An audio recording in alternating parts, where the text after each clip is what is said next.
presentation of Fox Sports. We are Baltimore. We are Minnesota.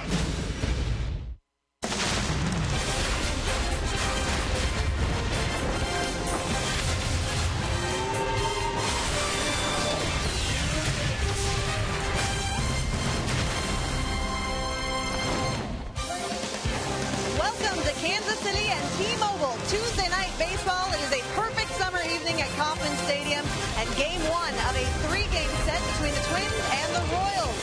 The Twins are making their second trip to Kansas City this season, and tonight Kyle Gibson is back on the mound for Minnesota, while James Shields tries for his 10th win of the season, but his first this year against the Twins, who have put up 12 runs in 2 games against Shields this season.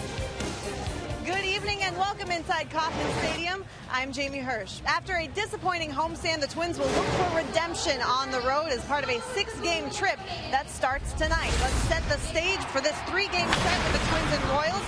Ned Yost's club is enjoying a summer sizzle. The Royals have won 5 of their last 6 and are very much in contention, trying to end a postseason drought that has spanned 3 decades. Meanwhile, the Twins are looking for a change of fortune and a change in scenery. It was a lot of the other teams shaking hands at Target Field. The Twins 3-7 on their homestand, wrapping it up on Sunday with a win. They'll try to get back on track starting with this trip, and that will start with Kyle Gibson, who makes his first start in 10 days after missing the last 2 with a stiff back. It's been an up and down season for Gibson, who can get above the 500 mark with a win tonight.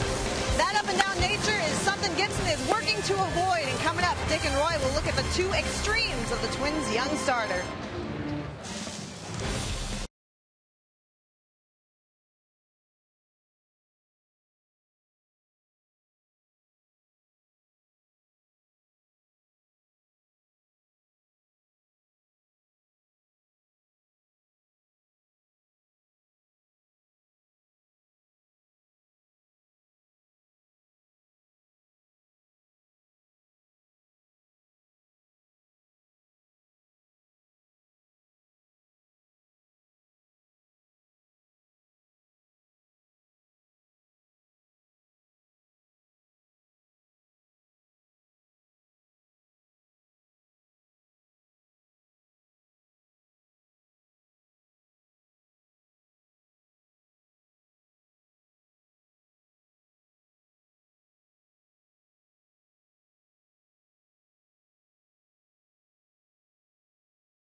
it's our job to set the tone for the game and the series. And yeah, with me included, we have not thrown well in the second half. I don't want to take all the responsibility for starting it off poorly on the second half, but I mean it's how it goes. Starting pitching is what you kind of build the main part of your team around, and we brought a couple guys in to solidify that. And for a decent part of the year, we were throwing pretty well, like you said, as of late, we've been struggling a little bit. But I don't know that any of us are too far off, and I think here if we make a couple adjustments, we should be able to run off some wins. And that's what all of our goals are in that locker room. Even though we've been struggling, we don't lose sight of the fact that we all want to win ball games, and we want to end up as close to or in the playoff race at the end of the season. Kyle Gibson pitched the first game after the All-Star break. It did not go well, and then things got worse for Gibson. On our Sanford Health injury report, he's back on the mound ready to go tonight after missing a start because of a bad bag. It is a gorgeous night for baseball here in Kansas City. Dick Raymer and Roy Smalley for the opening game of this 3-game series with the Kansas City Royals. In Kyle Gibson's first year, full year in the big leagues, he's been hard to figure out. He, at times, has pitched like an ace, and other times he's pitched about as poorly as he has pitched well. And the numbers between the two are striking. When he is good and has his command, he is unbelievably good, a clear ace of the staff. When he doesn't have his command, it's commensurate with not having the command. The statistics are just terrible, and I really believe that this is a young pitcher learning how to pitch when he doesn't have his best stuff. He hasn't been able to do that yet. When he doesn't have command, and when we say command, we mean throwing the ball with all his pitches where you want to throw it. He hasn't learned how to win without having it at that point.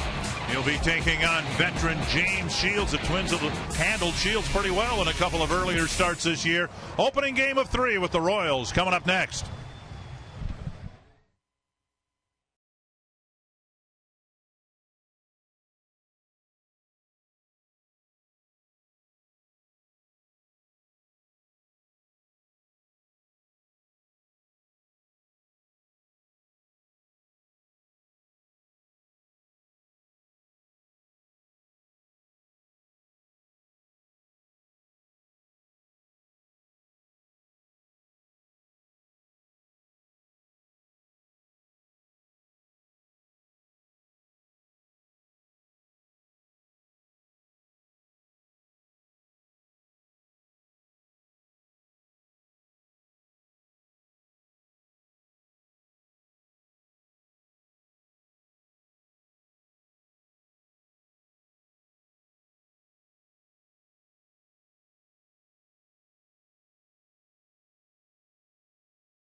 There. Just a beautiful park that was built a long, long time ago. There's no city backdrop, so you kind of feel like you're on its own different planet. And through the times, they've kept upgrading it and just making it a little bit better each time. It's just an overall beautiful ballpark. Probably one of the most scenic, pretty baseball fields you'll ever be.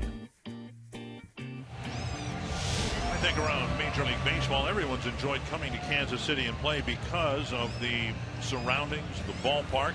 Also didn't hurt that for a long, long time now, teams have come in here and beaten the Royals up, but that's starting to turn a little bit. The Royals a couple of games above the 500 mark. No one's enjoyed playing in Kansas City as a visitor more than Ron Gardenhire. Up until recently, the Twins had a better winning percentage here at Kauffman for a chunk of years than they did in their own home ballpark. The Menards batting order for the opener. Danny Santana leading off. Sam Fuld batting second. Brian Dozier, Josh Willingham, Chris Parmalee, Trevor Plouffe, Kurt Suzuki, Eduardo Nunez, and Eduardo Escobar. On the mound for the Royals, James Shields. The Twins hitters know him very well. There have been a lot of at-bats and battles against this guy. He's basically a cutter and change-up pitcher. Understand he's throwing a lot more breaking balls so lately, last 3 starts. We'll see how that goes, but he's going to make the Twins hitters hit his change-up. Northland Ford defense for the Royals, and it is a very good defensive alignment for Ned Yost. Alex Gordon as good as they come in left field. Lorenzo Cain in center. Nori Aoki in right. Moustakas, Escobar, Infante, Hosmer, a Gold Glove winner, and the starting catcher in the American League, in part because of his defense, Salvador Perez. Ed Barrett has the plate tonight. Paul Schreiber will have it tomorrow. Adam Hamari will have it on Thursday. Alfonso Marquez starts the ball game this series at third base. The Royals took 3 out of 4 from the Indians in advance of this series. They, like the Twins, had yesterday off. And they are 5 games behind the Tigers. About 6 weeks ago, the Royals beat up on the Tigers and actually moved into first place, but then went into one of their bad streaks. And that's been kind of a trademark around here. Periods of very good play, and then immediately, with no transition, really bad baseball again. And right now the Royals have it going pretty good. Ball 1 from Shields to Santana. We've talked a little bit about it in the past, and we will, I'm sure, this series with the Royals offense contributing to that streakiness. 1-1. Twins are 5-4 against the Royals this year. 78 degrees game time temperature. Opponent foul in this part of the world, this time of the year. 78 is heavenly. 1-2. Fuld and Dozier will follow.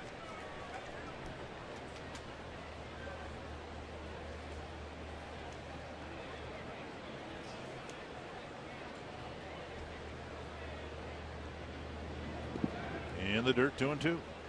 Twins have faced Shields a couple of times this year, both times in Minnesota, and each time they handled them really well. A succession of one good at bat after another. Back in the middle of April, 7 runs, only one of them earned, but 6 hits, 3 walks. Just a really solid game from the lineup in beating Shields in the early part of the season, 3-2. And then again on July 1st, 5 innings, 9 hits, 5 runs, 4 earned, couple of walks. And they're hoping for a similar night here tonight, and a good start with Santana drawing the count full. Took a call, 3rd strike. His nickname is Big Game James, and the games will only get bigger as we roll out of July into August and September. Well, you can see his previous 8 starts, he was struggling just a little bit, very un-Shields-like, but his last 4 starts, much more typical of James Shields. And if the Royals are going to make a run at it, the wild card down the stretch, this guy's going to have to lead them there. Sam Fuld takes a fastball, strike 1. He's not going to walk a lot of guys. He's around the plate all the time. Really wants to get guys out off the plate. He wants guys to swing at pitches that are not in the strike zone. There's the breaking ball we talked about. Understand that he's been throwing that pitch a little bit more often than he has in the past. It just adds another wrinkle in his repertoire for hitters to think about. Fastball down and in, 2-1. What we saw on July 1st in Minnesota was a pitcher on the mound who seemed reluctant to throw his fastball. He was trying to get by on changeups and an occasional breaking ball. Another fastball inside, 3-1. Yeah, he'll throw that straight fastball, then he'll throw the change. He does have a cutter, he'll cut the fastball, so it's moving right to left out of his hand, but he does like to get guys out with a changeup. And a fastball filling the count. And we saw from the Twins, both in the April start and the July start, what we've seen in the first 2 at bats. Twins taking pitches, working the count in an attempt to run the pitch count up a little bit. And this time the fastball on 3-2 misses. So the Twins have taken 2 3-2 pitches, Santana for a strike and Fold for a ball. And it's not just trying to run the pitch count up, although that is a natural byproduct of what I think the Twins' approach should be against Shields. He really is going to try to make hitters hit his pitch out of the middle of the strike zone. He throws fastballs, as we saw, to Fold inside off the plate. He's trying to hit the corner or go further in. He'll throw the changeup off the plate. He wants guys to swing at pitches that are not cookie pitches. He doesn't throw a lot of balls in the middle. So if the Twins have the plan of getting the ball in the middle, they've got a chance. And Dozier takes a fastball for a strike. Dozier's hit him very well. That's a pitch right there that if Brian gets either later on in this at bat or later on in the game, I would think that he's going to have some pretty good hacks at it.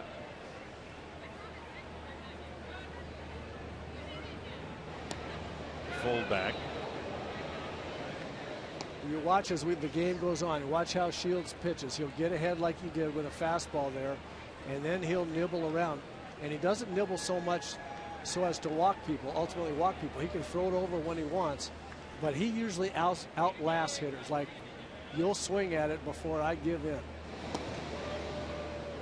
Pickoff throw nearly handcuffed Hosmer. Fold, a veteran, trying to pick out a pitch perhaps to steal a base. Maybe pick out a count when he's apt to throw a changeup or a breaking ball. Up high to Dozier, and it's 1-1. 3 games left in July. They'll all be played here in Kansas City, and the Twins, if they can sweep the Royals, would have a chance to finish July with a 500 month. Dozier would like to finish what's been a disappointing month for him on a high note. Popped up, foul ball into the seats. Now the highlight certainly was Dozier's appearance in the home run derby. He has had 99 plate appearances in July and walked once.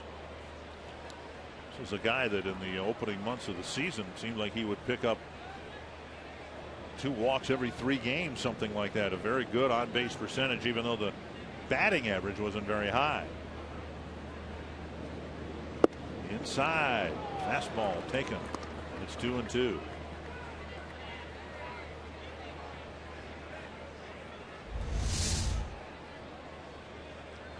Very characteristic of James Shields. He wants to show the hitter that fastball in, get him thinking he's going to come in there, and now he's got a lot of options on the outside, from cutter to changeup.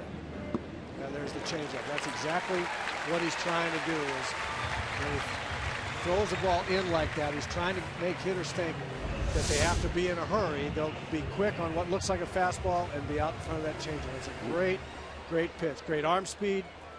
Looks like a fastball coming out of his hand. Is about 6 or 7 miles an hour slower and goes down hard, as we just saw. Looked like Perez had a hard enough time catching the pitch. That was one of his nastier ones, no doubt. Here's Willingham.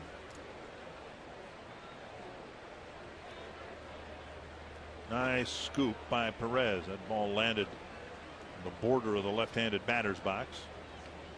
Ball 1.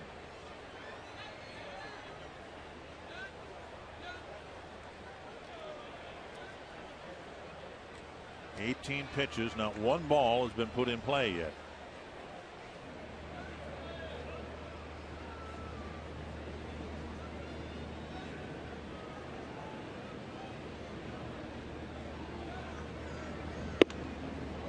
And a belt-high strike.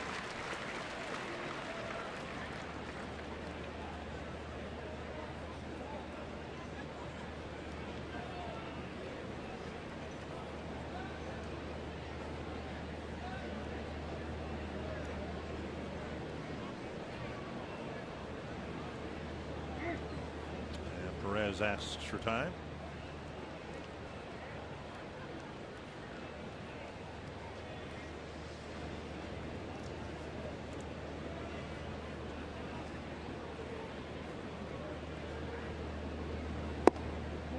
Missing inside. And all 4 batters up here have been quite patient, taking pitches. And again, that's the approach they took in the middle of April and on July 1st. And now Willingham's up there with a 2-1 count.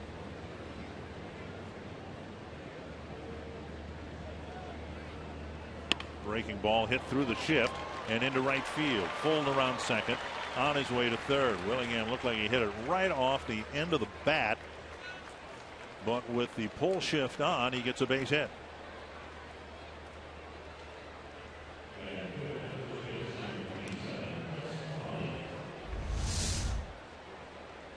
We look at Josh running that ball the other way. Look how far back on the plate he's making contact. That's why the ball went to right field. It seems to me like Josh has hit more balls to right field against a shift this year than I can remember him hitting in a whole any other given season. Here's Chris Parmelee, runners at first and third, 2 down. Up and down the Twins roster. A lot of hitters with success against Shields. Parmelee just 3 at bats, but he's got a hit. Hoping to deliver a 2-out hit here in the first inning. Missing inside, ball 1. And speaking of shifts, the Royals shifting way around to the right side of second base for the shortstop. Infante at second base, very deep. Strike on the outside corner. Which is interesting because Chris Parmelee we know can shoot the ball to left field pretty readily. That happens more times against left-handers than right-handers. He tends to be a pull hitter much more so against right-handed pitchers, and that's what the charts I'm sure say for the Royals. That's why they're swung around the way they are. Squirted down the line, foul. And it's 1-2.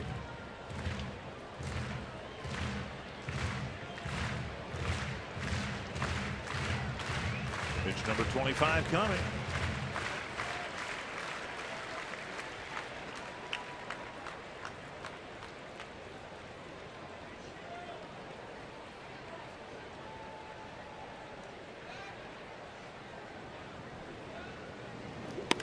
Liner to Moustakas, the only infielder on that side of the infield, and Parmelee hit it within his range. The Twins strand a pair in the first.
A half inning, and Ned Yost has his team playing good baseball out of the break, back above the 500 mark.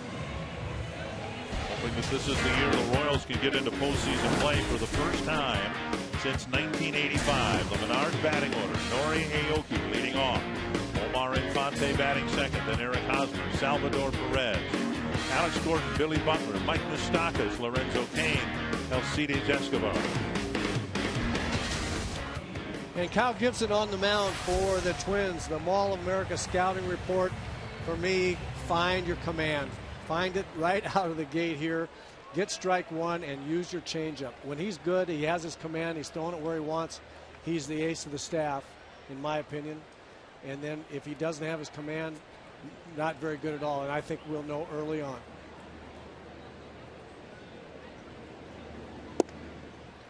And over the inside corner, strike one to Nori Aoki in his first year with the Royals, and the numbers have been disappointing. Some people feel that if the Royals do add on over the course of the remaining time before the trading deadline, it might be in right field.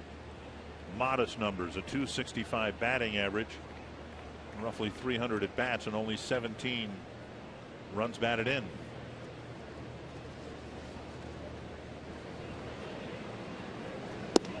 Missing inside 2-1. He has scored 40 runs.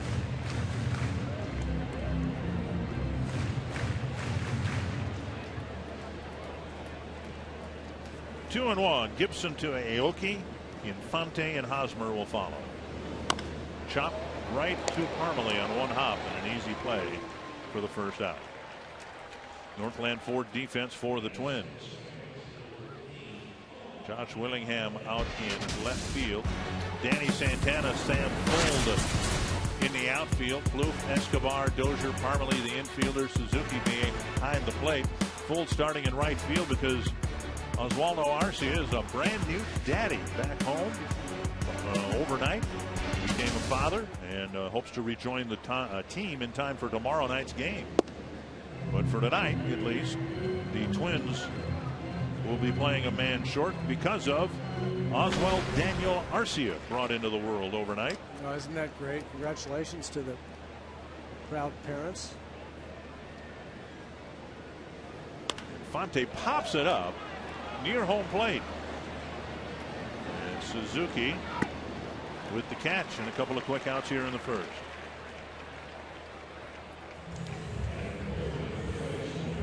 That'll bring up Eric Hosmer back in the lineup after missing about a week, being hit on the right hand by a pitch from John Lester.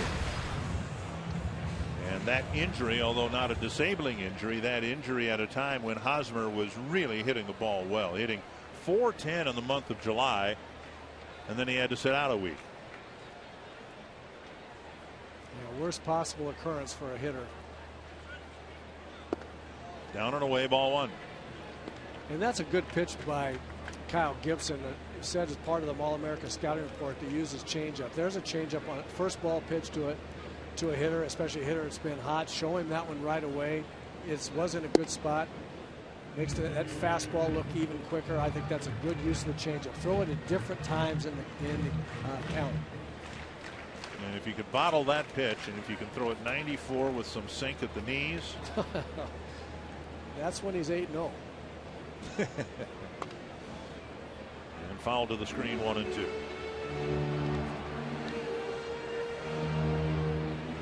And I still think that as Kyle Gibson matures and learns and grows as a big league pitcher, he will have two fastballs. He's got that power sink, but he also, like the one we just saw, got in on Hosmer with one that was more of a riding fastball. If he develops the ability to throw that one where he wants to, he's going to be really good. Breaking ball, pulled foul. Twins went into the All-Star break with some momentum. A really good road trip. 5 wins in 7 games through Seattle and Colorado. Everybody thrilled at the All-Star break with Suzuki and Perkins, the battery for an American League win, and so much optimism with a 10-game homestand lined up right after the All-Star break. Gibson took the mound and had a terrible time of it right out of the break. Had a tough game against the soon-to-be white-hot Tampa Bay Rays. They cuffed him around, handed him a loss. And Gibson, as you heard in the open segment, hoped that he wouldn't bear the responsibility for the failure of the homestand. 1-2, and a foul off a foot. Twins were 3-7 during the homestand. They were hoping for at least 7-3. And they had every reason, I think, to expect something like that based on how well they played going into the break. Exactly right. Played great on the road going into the break. I think optimism was high. They ran into, who knew, a Tampa Bay team that was hot and going to continue to be hot, and those guys at Tampa Bay can really pitch. Fouled back. Came back with a 2 out of 3 against Cleveland, and the real killer was then the losing the first 3 games to the White Sox. They had a chance to, even with losing the 3 games at Tampa Bay, to kind of right the ship against the White Sox. Weren't able to do it. Man, rearing back 94 miles per hour. A really clean first inning for Kyle Gibson.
As we head to the second inning, we mentioned Oswaldo Arcia is not with the Twins here because he's spending time with his wife and his new baby boy. Here are the pictures to prove it. Oswald Daniel Arcia, born around 3 o'clock this morning, and his proud papa posted these pictures on his Instagram account just a few hours ago. Now, Arcia wanted to spend today with his family, but as you mentioned, Dick, he did not want to go on the 3-day paternity list, so he is expected to rejoin the team here tomorrow. But congratulations from all of us to the Arcia family. Absolutely, and we'll look forward to seeing the Twins outfielder back with the team tomorrow. It's the team's discretion if they decide to put a player on the paternity list, and in Arcia's case, he was hoping to that the baby would come on Monday and even not miss any time at all, but sometimes you can't script these things out. And so he will miss 1 day and apparently be back tomorrow. 1-1 to Trevor Plouffe. Suzuki Nunez will follow, all of them hoping to have some grueling at bats against Shields, as everybody did in the first inning. Tapper foul, now it's 1-2. Shields threw first pitch strikes to just 2 of the 5 batters. Had to throw 25 pitches to get through the inning, and although the Twins didn't score, that's kind of what we saw from the Twins in their approach against Shields in 2 earlier starts. 1-2. Check swing, 2-2. And see, there's where he lives, right there. The breaking ball just off on the corner to just off, trying to get hitters to swing at those pitches. Twins hitters trying to make him get the ball in the middle of the plate. If they'll do that and take all those tough ones, that's when they have the good at bats against Shields. The key, though, is once you do get a ball in the middle of the plate, you got to hit it. On the right field line, deep but foul.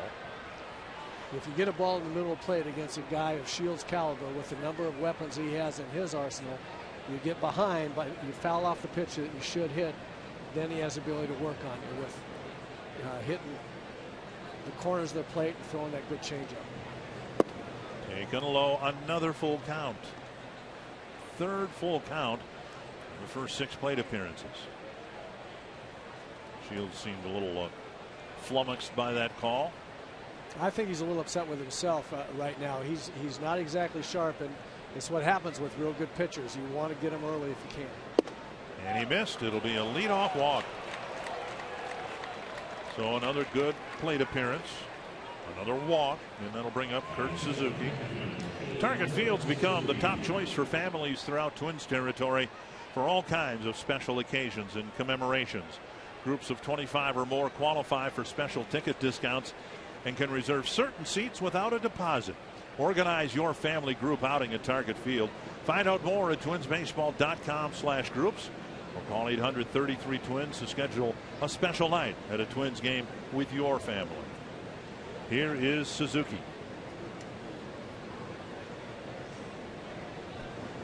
Down and away, ball one. The acquisition of Shields was the cornerstone move by the Royals in opening the window to contention. And it's anybody's guess how long that window is going to stay open. This is the last year of his deal. The Royals have an option on his contract, an expensive option for next season. There goes Plouffe, swing and a miss, and Perez throws it off the glove of Infante, and Plouffe will amble to third. Plouffe would have been out by 10 feet with an accurate throw, and might even have been close if Infante had gloved it and brought the tag down. Ron Gardenhire putting on the hit and run. Here's something you don't see very often. A hit and run with Suzuki at the plate, and he doesn't make contact. Twins very, very fortunate there, not only not have Trevor get thrown out, but also get an extra 90 feet on top of that. But that was clearly a hit and run where it's Suzuki's job to put his bat on the ball inside. You saw Suzuki doing his best to get his bat on it, just couldn't do it. Down and away, 2-1. Middle infielders playing back. Corner infielders normal depth, I guess. If the ball's hit up the middle past the pitcher, it should score Plouffe for the game's first run. And these are the situations that Suzuki has excelled at, getting that runner in from third. Fouled away, and now he's got a 2-2 count. It has been a career year for Suzuki, and it's anybody's guess whether he will finish it in a Twins uniform. In demand by contending teams. Trying to drive in another run. Plouffe at third, nobody out. Little chip shot right center field. Kane comes in, makes the catch. Plouffe bluffing the tag. And back to third. Good jump by Lorenzo Kane. And a little flare into right center field. Yeah, and a good job by Trevor Plouffe there. With nobody out, you're gonna make sure that you're not thrown out at the plate. Not a good time to gamble. But what he did well was come down the line a long way to see what kind of play Kane was going to make on it and whether he made a good throw. And if Trevor saw a high throw or a way off target throw, I think he continues on to the plate. But since Kane made a nice play and got himself under control in a hurry to make a good throw, then Trevor stopped and went back to third. Infield in now for Nunez. Fastball, strike one. In doing what he did, he drew not one throw, but two. The catcher Perez fired to Moustakas.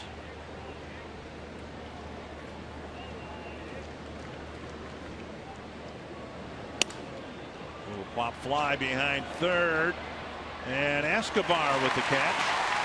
2 down. Infield in, and Escobar had to scamper into the outfield grass to make the catch. And now the number 9 batter, Eduardo Escobar. Well, 2 at bats, 2 chances to get the run in from third without getting a hit, and that very, very uncharacteristic of Kurt Suzuki, as you mentioned, not getting the runner in. But that's a situation where against anybody, but especially against a pitcher of Shields' caliber, if you don't have to get a hit to get a run, you got to pick it up somehow. Strike one over the inside corner. Especially with 2 shots at it. Of course, you're not going to do it all the time. No team in baseball does it 100% of the time, but that's, you really feel like you lost a big opportunity there. 0-2. Shields pitched out of a jam in the first. And now one good pitch away from stranding Plouffe at third, who got there with nobody out.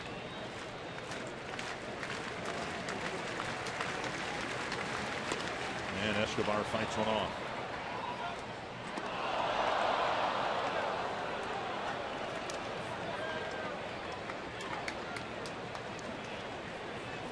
The inning started with a walk. Stolen base and error combo sent Plouffe to third. 2 away now.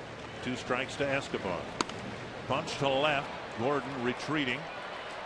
Inning over. Great job by Shields again, pitching out of a predicament to keep the game scoreless.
Gibson had a good first inning. He'll face the Royals here in the second. Middle of their lineup: Perez, Gordon, and Butler.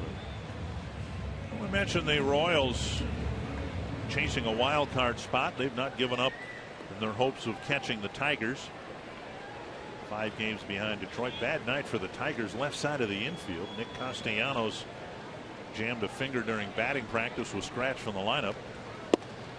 Now their shortstop Eugenio Suarez left the ball game with back tightness.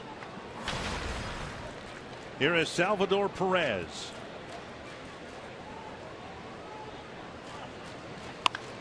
Pulled foul. 0-2.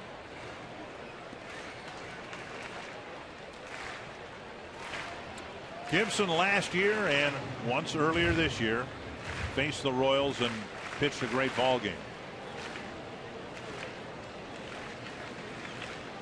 Off the end of the bat, back on April 11th of this year at Target Field. 6 1/3 innings, 5 hits, just 1 run.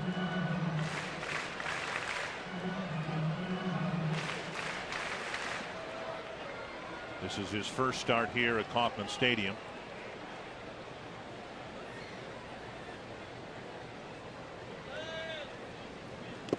Foul tip. Suzuki can't hang on. Gibson in his major league debut last year picked up the win against the Royals at Target Field. Pitched collegiately about 120 miles from here, 130 miles maybe. Columbia, Missouri, the University of Missouri. Right in the middle of the state. And another foul ball.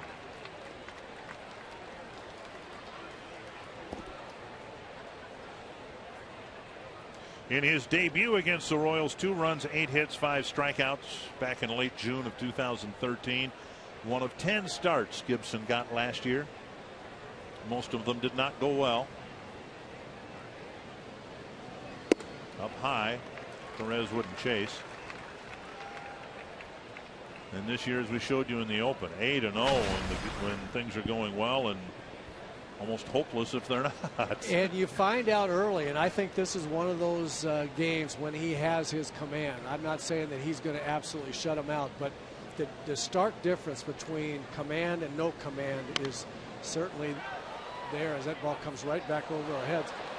He's pretty much has thrown so far in the 4 hitters that he's faced. He's thrown all of his pitches, and for the most part thrown them exactly to the location that he wants to throw them. And he doesn't usually lose that. You usually see right away that he's not throwing it where he wants to right from the start. Not the case tonight. And if this Perez at bat ever ends, Gibson might have as many pitches thrown as James Shields. How many 2-strike fouls is that? Well, I would tell you that Perez has spoiled about 3 terrific 2-strike pitches right now. 2 great sliders on the outside corner, 1 great sinker on the inside corner with 2 strikes. He has battled him hard. Gibson's made real good pitches to him. 5 2-strike fouls, and now a 2-2 count.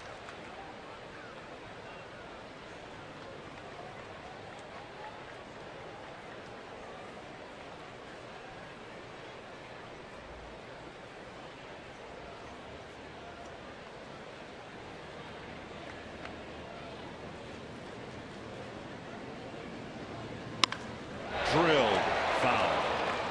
The 6th 2-strike foul.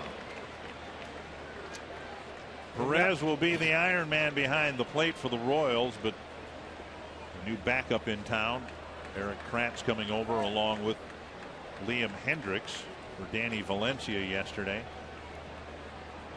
Started to say that line drive foul by Perez, the first pitch that he has seen that was right in the middle of the plate. All the other ones really good pitches that Perez has been able to spoil with weak foul balls. That's a mark of a good hitter, and he hits the Twins pitching staff very well. There's a swing on this finally. That's such a good pitch. That's the command of the breaking ball that when he has it, it's right there. When he doesn't have it, he can't get it close. Great location right there on that breaking ball. An 11 pitch at bat right before this swing and a miss. You saw Perez ask for time, step out of the box and mop his brow. We always think of it in terms of how exhausting those at bats are for a pitcher, but they must be tiring for a hitter too. Mentally, if nothing else. And mentally is the key word there. Strike over the inside corner to Gordon. See, and there, what we've seen from Gibson so far with his fastball too. We've shown you his great location on the slider. His ability to come inside for strikes on left-handers enables him to come back with the sinker or change up down and away, which was where they're trying to go. Missed that one a little bit. That slider overthrew it, but I think sinker ball pitchers have to be able to pitch inside to left-handers occasionally to keep them honest, keep them from looking out over the plate and going with that sinker movement away from them. And when Kyle has his good command, he's getting strikes or very close to strikes on the inside corner and then getting guys out with the balls away. Bouncer right side. Nice pickup by Parmalee. Gibson right where he's supposed to be. 2 away. Time now for you to tweet a photo using #NorthFanPhoto. A chance to have it shown in an upcoming game broadcast brought to you by AT&T. 2 down and a much quicker second out for Gibson. So welcome development. And now Billy Butler. Billy Butler having an off year for his ability to hit. This guy is a professional hitter, and those numbers that you see right there just don't reflect what he's done over the course of his career. And I really believe that Billy Butler has to get smoking hot here.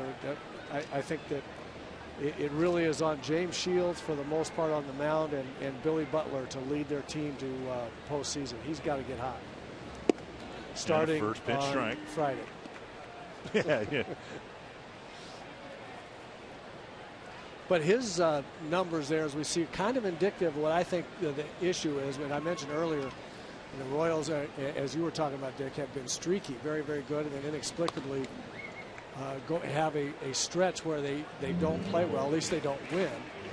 And I think it's the nature of their lineup. They, like the Twins, don't hit the ball out of the ballpark a lot. Moustakas leading the club with only 13 home runs. All of these guys, these good hitters, Butler, Gordon, Perez, Hosmer, all very nice players, very good hitters, 270 hitters, a lot of doubles. They just don't hit the ball out of the ballpark. Off the end of the bat, a busted bat roller. Parmalee will take this one himself. A long first at bat, but another tidy second inning for Kyle Gibson, and Danny Santana will lead off the third.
Last week or so, he's been really good. He's the T-Mobile game changer in his last 7 games. Playing the type of ball in the field, center field, and at the plate that the Twins are hoping to see. A lot of excitement with this young man up there at the top of the order. He can absolutely fly, but you can't steal first base, and he's been able to put the bat on the ball, the big end of the bat on the ball for most of his time up here in the big leagues. And when he does, it's very exciting. Took a called third strike to start the ball game. A bunt, a drag bunt.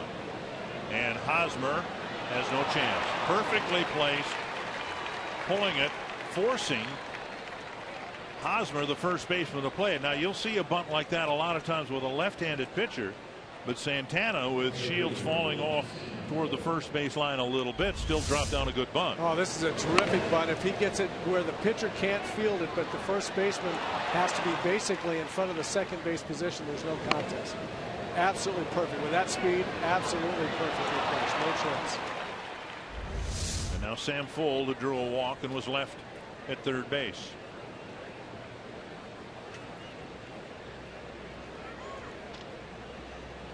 Fuld hitting .261 on the season, .272 as a Twin. The Twins got him from Oakland, and there are some who think that the A's might be interested in reacquiring Sam Fuld. Coco Crisp has a neck issue. MRI came back, they say, unchanged from an earlier one, but still an issue for the catalyst for the A's. 1 strike. You know, wherever the last 2 months and change lead the Twins and their fans, I think 1 strike to Fuld, and now 2. It's fair to put an addendum to every question in terms of a player on the roster. Is Sam Fuld a 4th outfielder? And the addendum is on a contending ball club. And I think in this case, the answer is he is for me. Absolutely. He absolutely is for me. He's proven that in a number of different places. He's been that guy for the Rays and might be that guy for the Oakland A's. They may need some help in center field. He may be the guy to help them into the playoffs. He might be that guy for the Twins if he, as he says he has, he's enjoyed playing in Minnesota. And not this year, but next year if the Twins can play much better baseball. 2 strikes. Close. And it took Santana with a leap to get back to the bag to beat the throw from Shields. Good combination there for the Royals. Very quick move by Shields, a quick tag. He made a quick move and a good throw, enabling Hosmer to catch and tag one motion. Left-handed, right-handed glove there. He got back, but it was close.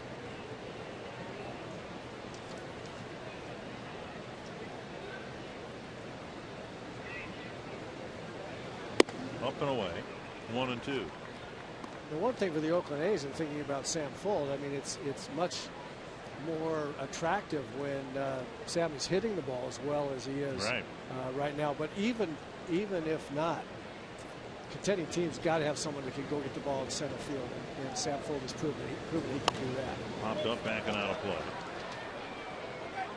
So if Coco Crisp is in fact hurt such that he would miss a substantial amount of games here down the stretch, they have to have somebody they have total confidence in defensively in center field. They're not going to feel nearly as good about themselves. And this guy would fill the bill. But the other addendum, I think, besides is he a fourth outfielder on a contending team? Thrown away, and Santana will go to second base and will hold up there.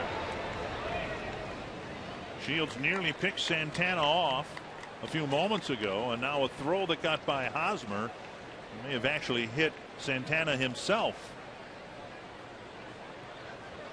So Perez was charged with an error, sending Plouffe to third base in the second, and now Shields is charged with an error in the third. Yeah, another free 90 feet with nobody out here, 2 innings in a row. The Twins need to take advantage of this. Off of Shields, and Santana will gain third base. He took it right in the back. And Fuld is retired, but here comes Ned Yost and the medical staff. That wasn't a glancing blow at all.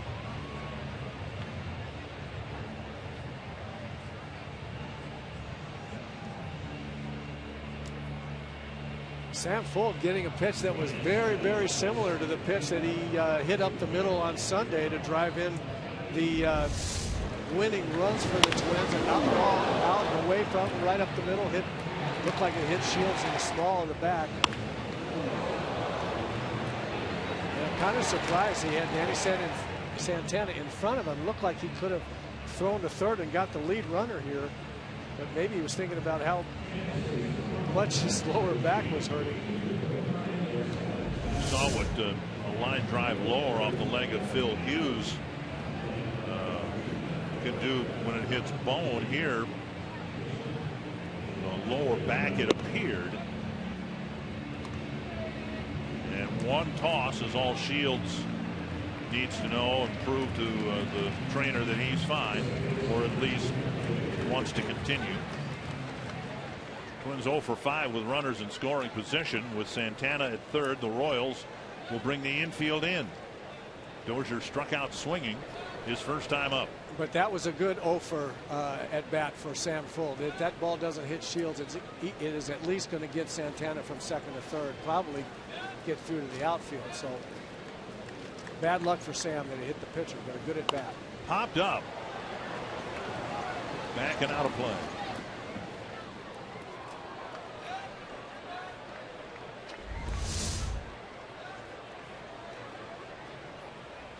A back pocket.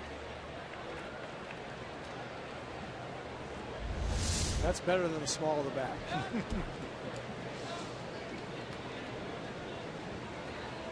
All you can do is keep putting runners out there, and especially runner on third with less than 2 out. You got to have the at bats to get them in. This will be the third opportunity to get now what would have been the second run. Third opportunity to get at least 1 run in from third base with less than 2 out. 1-1 to Dozier. 1-2.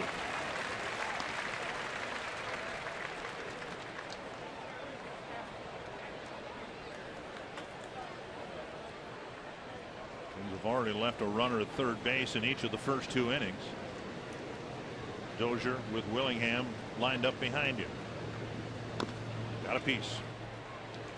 The Twins in the 2 prior starts against Shields had scored 12 runs against him, but only 5 of those runs have been earned runs. They're trying to give it back to him today so far with 2 errors. And this time in the 3rd inning, it's Shields' error himself. Really costly a Moustakas error back in April. Cost the Royals 6 runs. Old foul.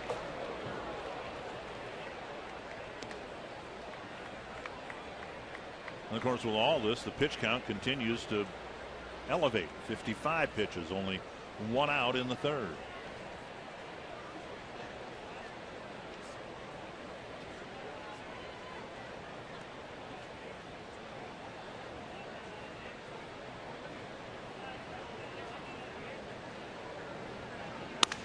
Ripped foul. And he'll need a new bat. Twins are 10-13 in July.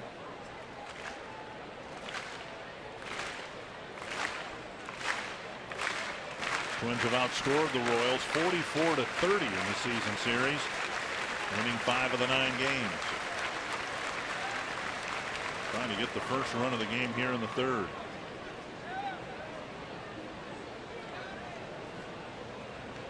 Wouldn't even take much of a fly ball to get the Fleet Santana in from 3rd.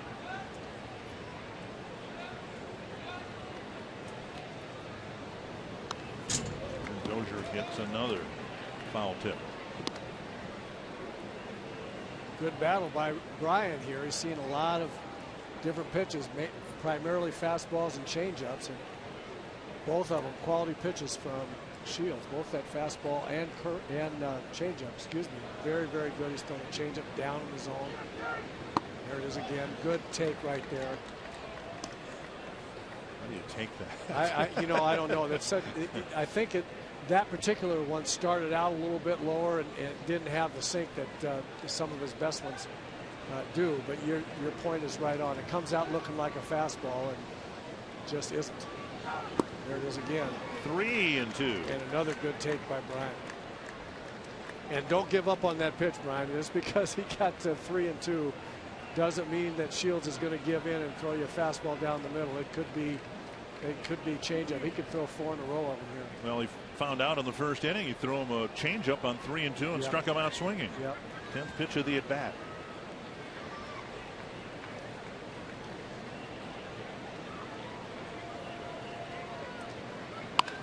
Hit a long way, but it's a foul ball.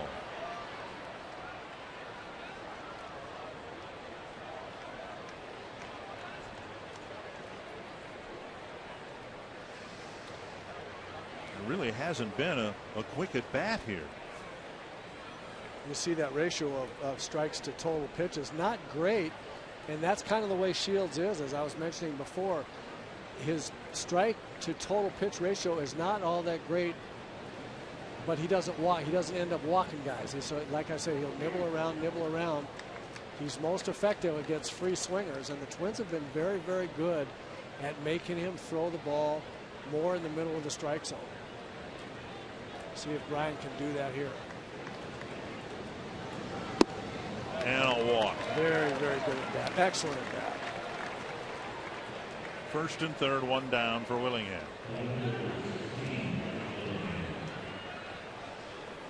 You know, what we're seeing, though, so far is what makes Shields so good. The very thing that makes Justin Verlander, David Price so good. You look at the list of most hits allowed. Now, some of this is because these guys pitch a lot of innings. Justin Verlander leads the league in hits allowed, 154. Shields right behind him, 153. David Price fourth behind Phil Hughes, 149.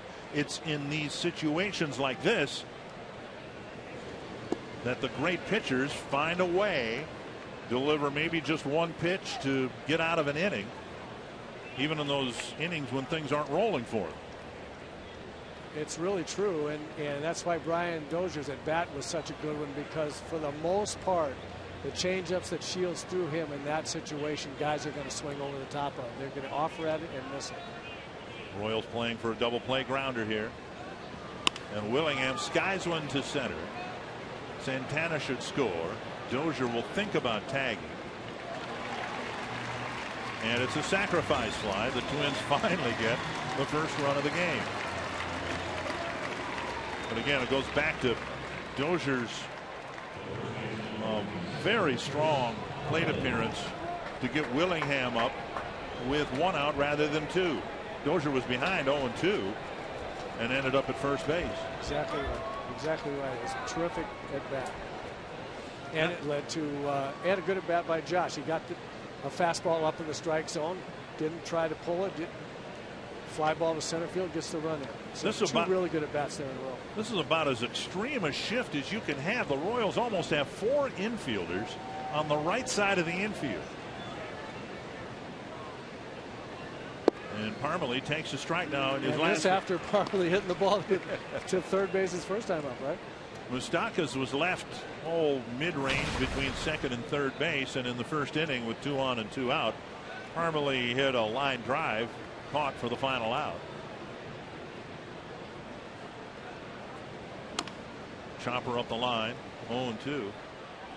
And this is where Bert Blyleven and I disagree. And with 2 outs, it's a different situation. But if Parmelee or any other hitter's looking at a situation like this, how could you not be tempted to just square? You don't even have to do it in a hurry. Give it away early and just push it to the left side of the infield. You've got a base hit. When they're daring you this much, I almost agree with you, Dick. I look at all that room over there, and it says to me, you can't do that to me. You just cannot. I can't let you do that. I don't know if I'd bunt it, but I'd take a few shots over there. I'd hit the ball hard that way. You might hit a double. Who knows? Inside, 2-2.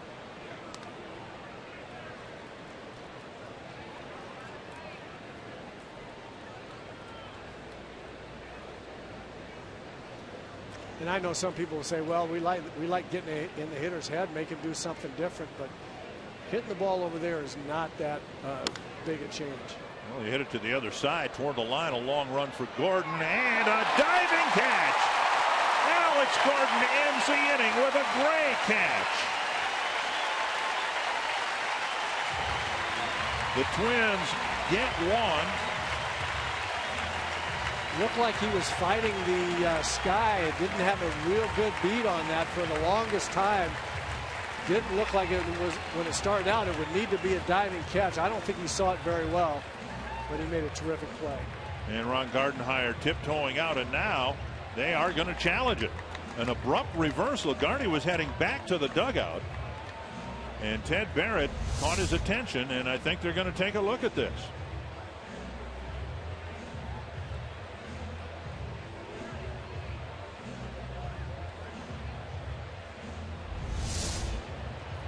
Well, to me, that looked like a trap. We'll see what they see. That, to me, that looked like something abruptly changed Ron Gardenhire's mind. He came out about a third of the way to home plate and then headed back to the dugout, and then almost as if somebody flipped a switch, he immediately got Ted Barrett's attention.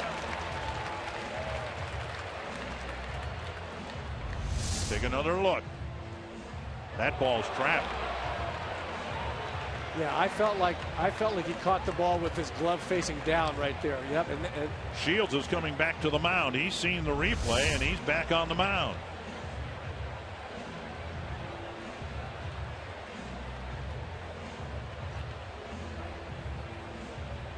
And so we think this inning will continue. Dozier, to his credit, as Gordon was running off the field, he crossed the plate. Now, where they place Dozier will be, I think, the biggest issue here. Dozier was standing at home plate by the time Gordon was trotting in from the outfield. It was a high pop. Dozier, with 2 outs, of course, could leave with crack of the bat. You see how his glove was facing down, and this is a great shot of it here.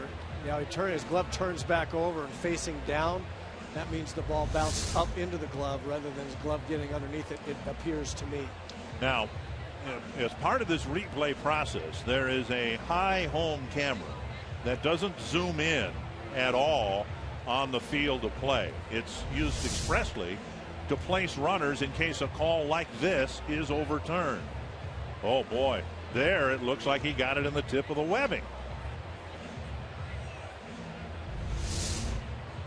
With that look right there, it may not be enough to overrule it since it was ruled a catch on the field. I certainly think that it looks to me like the ground helped. Whether or not it bounced first, I think if he got it on the edge of his glove, the ground helped solidify it in there. May not be enough. This is a great look at it.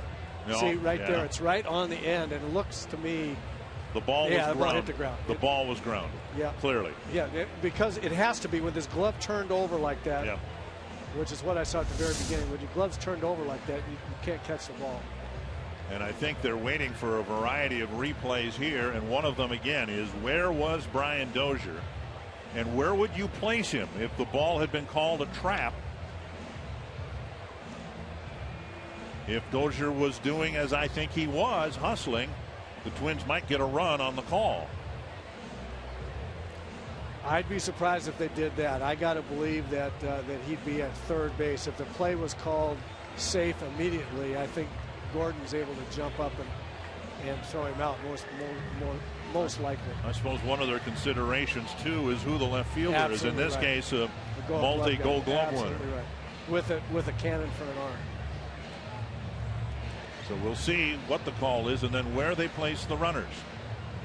Oh my! Wow. And Ron Gardenhire will get tossed now because of this. He cannot argue this, and he's gone. And of course, he's arguing with the wrong man. That's the issue here. If the call was made in New York, not by Ted Barrett. I don't understand that. It was apparent to me that the ball was grounded.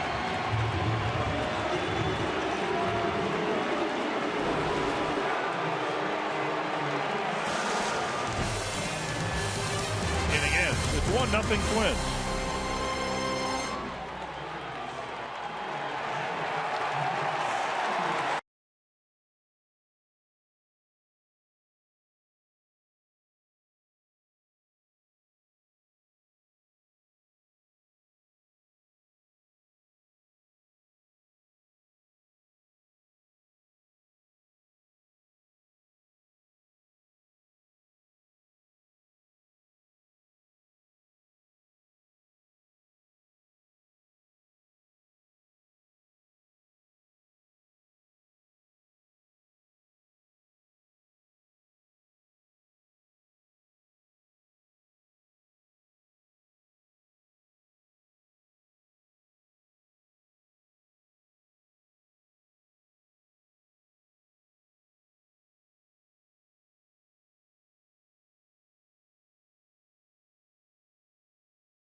after a challenge of more than 3.5 minutes, and to me, the ground was in as much contact with the ball as the glove.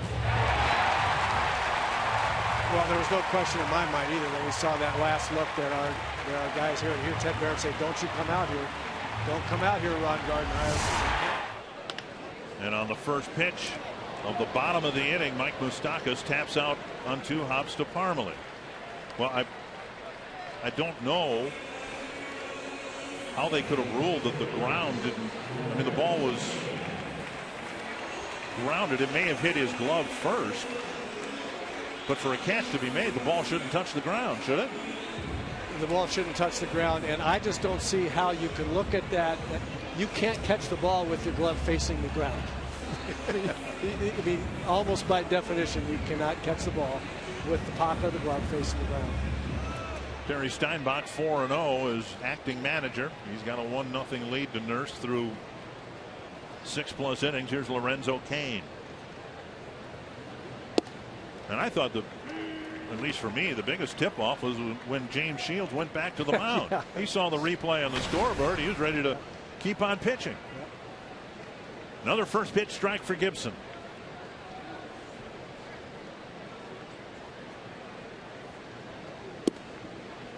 One and one.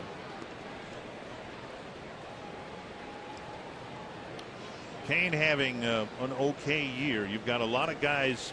You look at the numbers and you go, well, why are the Royals struggling so much to score runs?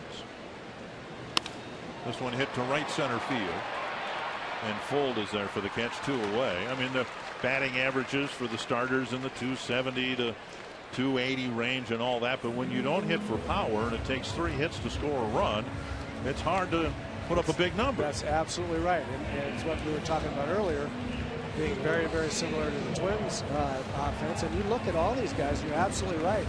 The point I was trying to make earlier, when you look at their lineup and you've got Hosmer and Perez and Gordon and Butler and Cain all hitting in the 270 range, all good hitters, all nice ball players, but just no run production.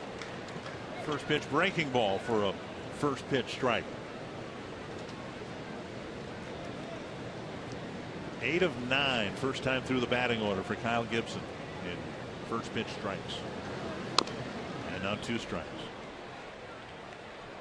That's what is apparent when you watch a pitcher, and tonight it's Gibson so far. When he gets a first pitch strike, the second strike generally isn't too far behind. Right.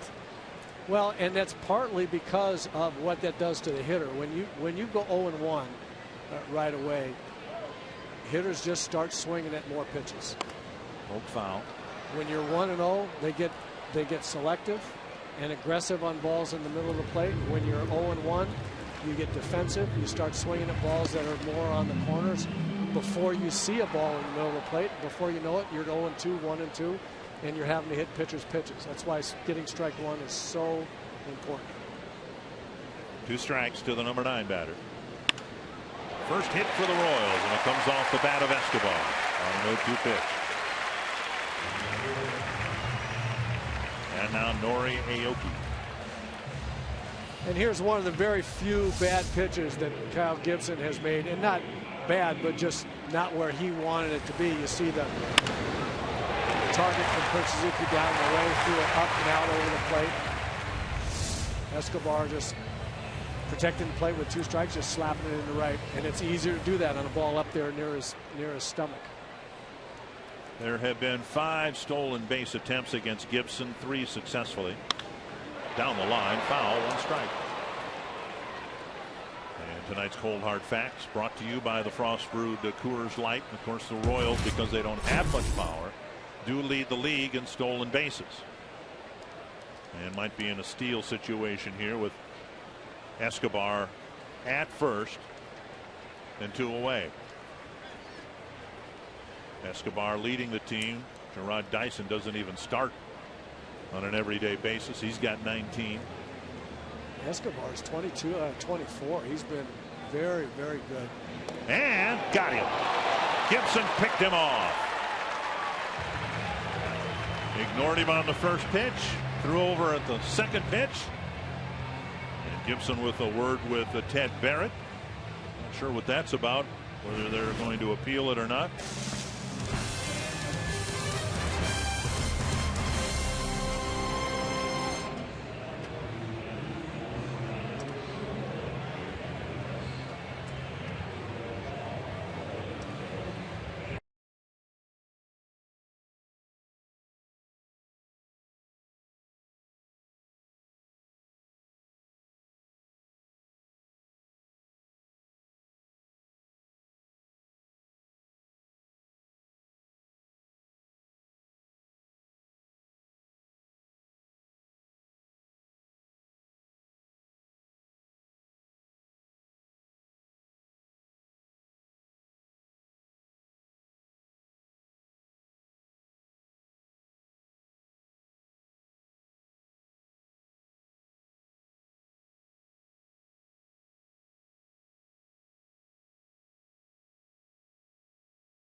Here, the Twins have a 1-0 lead. They'll send Plouffe, Suzuki, and Nunez up in the fourth against James Shields, who has had to throw 68 pitches.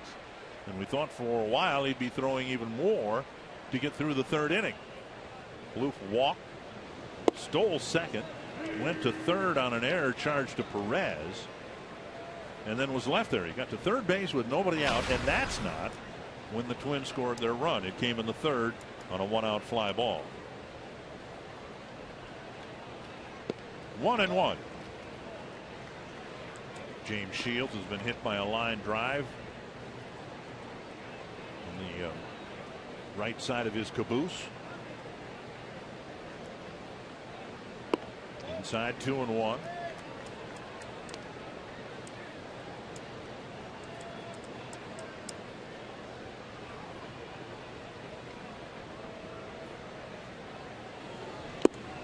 Banana swinging a foul, 2-2.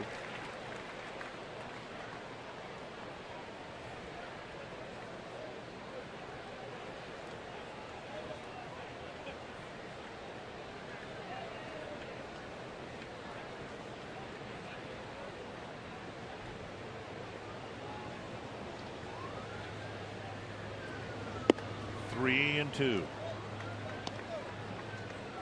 Fifth full count against James Shields, and even though the score is only 1-0, this is exactly what the Twins did to Shields in his first two starts against them this year. Popped up, back and out of play.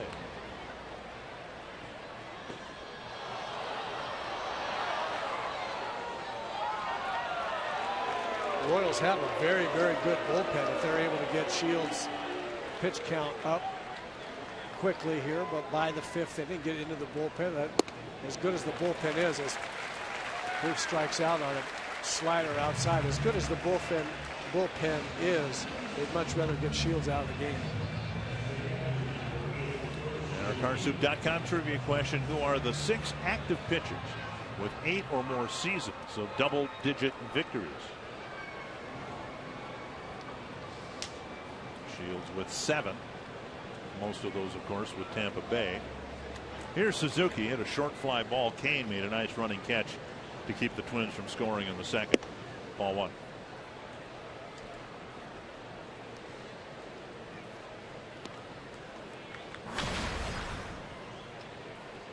I was getting a kick out of that. Shields just struck Trevor Plouffe out with a got the ball back, made a bad pitch to Suzuki and wants a new ball. It was the same ball that he just struck Plouffe out with. Swing and a miss. I know Bert would have an explanation for that, but I don't get it. 1-1 to Suzuki.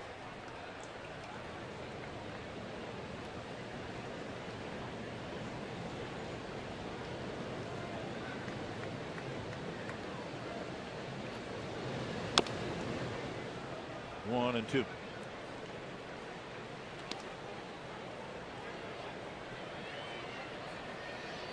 It was all supposed to come together this year for the Royals, an emerging young talent pool, a veteran starter in Shields, a veteran manager in Ned Yost. Pitching and defense was supposed to get the Royals into the postseason, and it might do that. What I found curious about the trade yesterday, the Royals trading former Twin Danny Valencia for former Twin Liam Hendricks and Eric Kratz, a backup catcher. 2-2. The ball hit hard and deep down the line, foul. What I found interesting, beyond the fact that a couple of former Twins got traded again, but how often at this point of the season do you see two teams execute a trade, both competing against one another for very likely one playoff spot? Yeah. I mean, Toronto right now is one of the teams the Royals have to pass to get into a wild card spot. 3-2. Danny Valencia, his fourth team in 2 years, was pretty much a platoon player here in Kansas City, with the Mike Moustakas at third base, Hendricks assigned to Omaha, Kratz filling in the backup catcher's role. He's a veteran guy who's got some pop in his bat. Full count to Suzuki, and he takes a walk. Another full count, and now four of the six have ended up in walks issued by James Shields. That'll bring up Nunez. Twin season ticket holders enjoy 10% off concessions and merchandise every time they come to a game at Target Field. Twin season ticket sales reps are still offering season tickets for the balance of the season. You can buy a package and start saving at the ballpark. Call 800-33-TWINS or visit twinsbaseball.com. Find out how you can join the Twin season ticket family. Nunez with a little busted bat pop fly behind third. Escobar made a nice catch, and he takes ball one. We were talking about the makeup of the Royals ball club and how pitching and defense was supposed to get them there, and you're right, it may still, but you look around the infield, all those guys in the infield can just flat pick it out there. They can catch it as well as anybody in the infield. Gordon's a Gold Glover in left field. Whether it's Kane or Dyson in center, they can go get the ball. And Aoki is good enough in right field. So you look at, they've vastly improved the defense from a few years ago. The pitching with Danny Duffy now pitching well, Jason Vargas pitching well, the new kid Ventura, who's been really, really good. You would think that they have all the ingredients. Wrapped to short. Escobar should start a double play. Whole bunch of pitches again for James Shields, but he faces just three men. Stay tuned for this important message from Metz, Betcher and Spence.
Kansas City, and we welcome you back to T-Mobile Tuesday Night Baseball. Dick Raymer and Roy Smalley bringing you the opening game here in Kansas City. Kyle Gibson's been nearly perfect. He gave up a 2-out single in the third to Escobar, then picked him off at first base. So essentially 9 up, 9 down. And now Aoki, Infante, and Hosmer in the fourth. I always thought that there were 3 things that a pitcher could do besides have great stuff and get people out. There are 3 other things they could do to really help themselves be successful, and that is don't walk people, hold guys on, and field your position. And if you do those 3 things on top of having, it gives you a better chance for your stuff to allow you to be successful. Kyle Gibson does all 3 of those things pretty well. 1-1. And when he finds the ability not to walk people and fall behind when he doesn't have his best command, which he looks like he has tonight, then he's going to be outstanding because he can field his position, he holds guys on well. Then it's just a question of not walking guys, not getting behind, and he'll get better and better at that. Marveled at his ability to throw a first pitch strike now to 9 of the first 10 batters, but then you look up, 42 pitches thrown, 34 strikes. He's only thrown 8 balls. So why would any of them be on the first pitch? There's a bunt back to the mound. He'll get a chance to field his position. 1 down.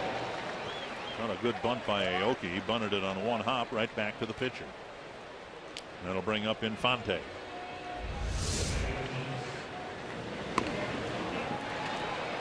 I beg your pardon, 2 hops. Just not a good job by Aoki, but on that bunt. This is really an interesting array of pitches. Only 9% changeups. Good sinking fastball. Now he's throwing that mostly, and that sets up his breaking ball. That one right there that he's thrown a lot to right-hand hitters. Left-hand hitters, he has gotten a lot of ground balls to first base already, and that's a sign of that, how much that ball is sinking. His fastball, really good breaking ball. There's such a difference. You see that ball, I mean, that is a quick, good tilting slider right on the outside corner. And when he doesn't have his good command, we've seen it in the past, he'll take the mound. The first slider he throws is in the left-hand batter's box. And it's either been one or the other for Kyle. He certainly has the command tonight. Now here's what you were referring to, Dick. He's throwing it over. Popped up. Easy play for Escobar. Just the 3rd fly ball out, 2 down. And pitches set each other up so well. Infante there jammed himself with a fastball in because he'd seen those sliders on the outside corner or just off. He's thinking, if I get a fastball, it's going to be hard sink down and in or down over the middle of the plate. And then he gets away with a fastball relatively up and in, not exactly where he wants to throw it, but the hitter jams himself because he's just looking for all the other really good pitches that Gibson's been throwing. Down and in, another breaking pitch for ball 1.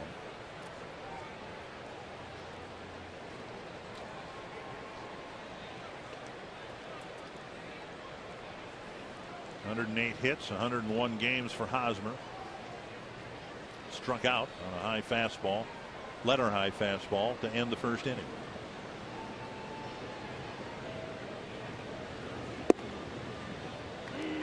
One and one.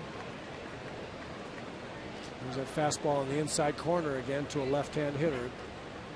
So important for him to be able to show the hitter that pitch right in there. Fly ball to left. Back a couple of steps, Willingham. And a 1-2-3 inning for Kyle Gibson. 12 up, 12 down, and a 1-0 Twins lead.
Pepsi fans of the game, always a lot of Twins fans here. The difference is there are more Kansas City fans here because the Royals are kind of teasing the fan base here.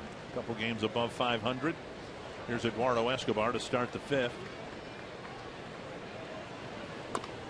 Chop, foul, 1 strike. Again tonight, the Twins have had a sequence of really good at bats against Shields, and you look up at the scoreboard and they only have 2 hits and there's only 1 run on the board.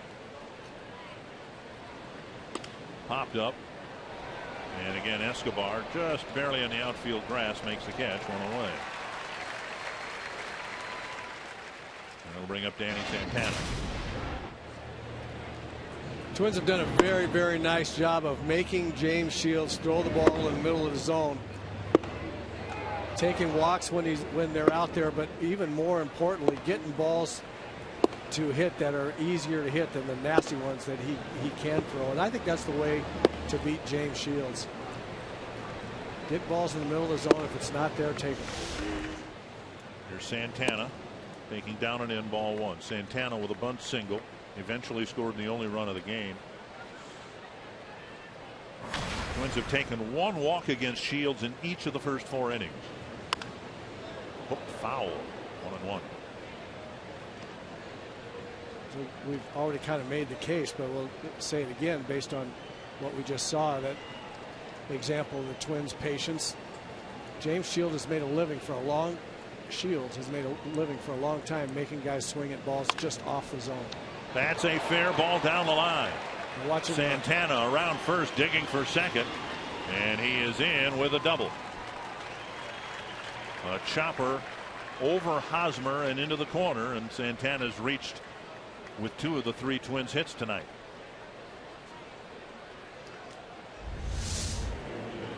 Santana's ability to continue to put the big end of the bat on the ball and hit the ball some plays, then allow those wheels to take over. Just such an exciting development at the top of the order for the Twins.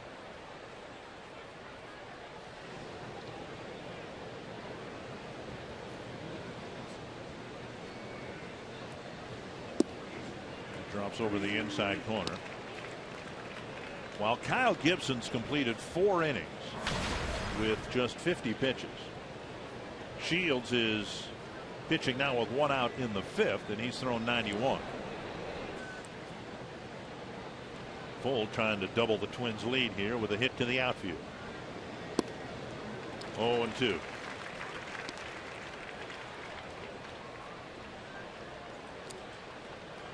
kind of hope, and I'm sure he probably is, Kyle Gibson locked into his own effort here tonight, but you kind of hope that he's watching what Shields is doing out here. Shields has been in trouble in just about every inning.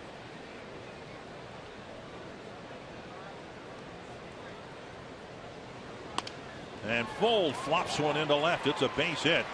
The Twins won't run on Alex Gordon. And in fact, Moustakas cuts it off and makes Santana scamper back to third. It makes Danny Santana's heart leap in his throat. Wasn't expecting that. Nice at bat by Sam Fuld right there. Watch this little flip. Nasty pitch outside. Might come back and get the corner with 2 strikes. Can't take a chance. Just put the bat on it, put it in play. You never know what's going to happen. Something really good happened there. And now Dozier, who's had 2 prior at bats with men on base and has not put a ball in play. Came up in the 1st inning, a runner at first, 1 out. And after a long battle, he ended up striking out on a 3-2 pitch, and then had a better at bat in the 3rd, ending in a walk. Chopped off the plate, foul, 1 strike. Twins with a walk and a single in the 1st. A walk and a stolen base and an error in the 2nd. A single and a walk and a sacrifice fly in the 3rd, and now a double and a single in the 5th with 1 out.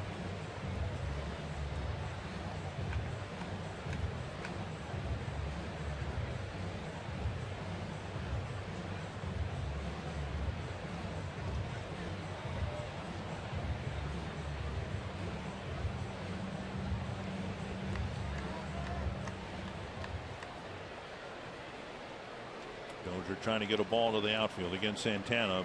Fastest guy on the team is at third with 1 out. 1-1. The walk by Dozier in the third, finishing a great plate appearance, but again, just his second walk in the month of July, 101 plate appearances. I cannot believe I'm looking at the Royals outfield, and they are playing so shallow. This is a guy leading the team in home runs. Yeah, look at left. He's got 19 home runs. Alex Gordon looks like he's playing in the top of the ninth with the winning runner on third, trying to cut the runoff. And Kane the same way, shaded to right and shallow. Breaking ball off the plate. Now some of that has to be due to Santana's speed at third, I would think. Well, I think it's almost like playing the infield in a game that you know is going to be a close ball game. Right. You know, the two pitchers pitching very, very well. One run could very well be the difference. But I think in the fifth inning, it's a pretty big gamble. See what the Twins do, if anything, with Sam Fuld at first. 2-1 count. Dozier at the plate. High fastball, swinging a foul, 2-2. Now in his third inning plate appearance, Dozier fouled off a handful of 2-strike pitches and ended up at first with the walk. Not only fouled off tough pitches, but also took some really, really tough pitches that a lot of hitters would have long before struck out on. 2-2.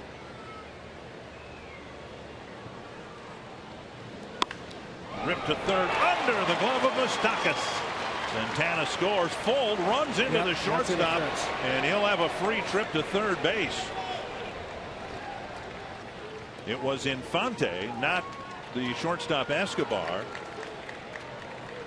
And now here comes Ned Yost. Second base umpire Adam Hamari immediately pointed at the collision between Fuld and Infante. And if you're a runner, you may as well go ahead and trot to third.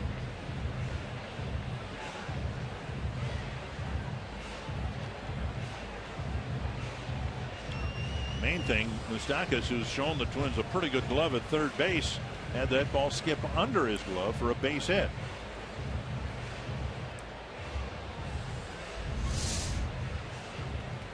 Ryan getting the fastball running in on him, has a really good swing and rips it by Moustakas at third. You're right, Dick. He's ordinarily a very good fielder. That would have been a terrific play, but we've seen him make that play. Ned Yost arguing that it was Fuld's job to stay out of the way of his second baseman, Infante. And Infante had the right to be standing there and wasn't impeding Fuld's route to third base.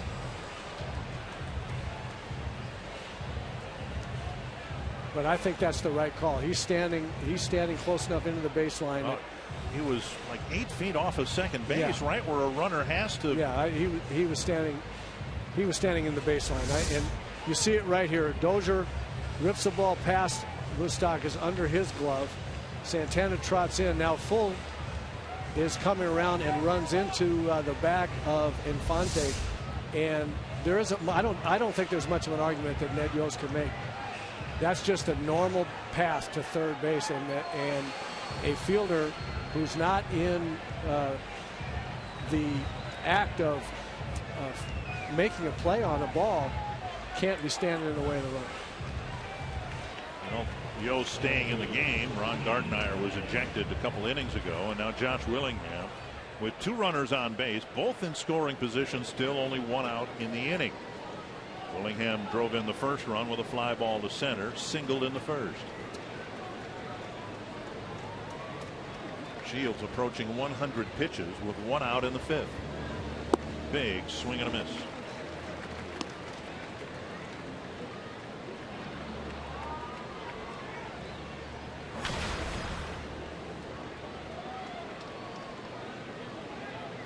Willingham has hit a base hit to right field and a fly ball to center. I'd like to see him stay out there in the middle of the field here. Makes a strike over the inside corner.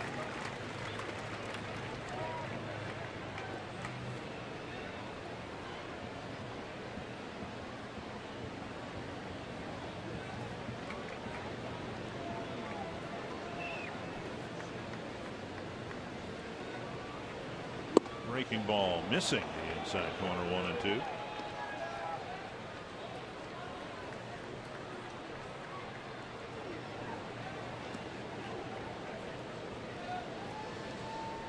Have had great scoring opportunities tonight, haven't really taken full advantage. Willingham with a couple of runs batted in out there. If he can get a hit to the outfield, got a piece of that pitch to stay alive. 1-2.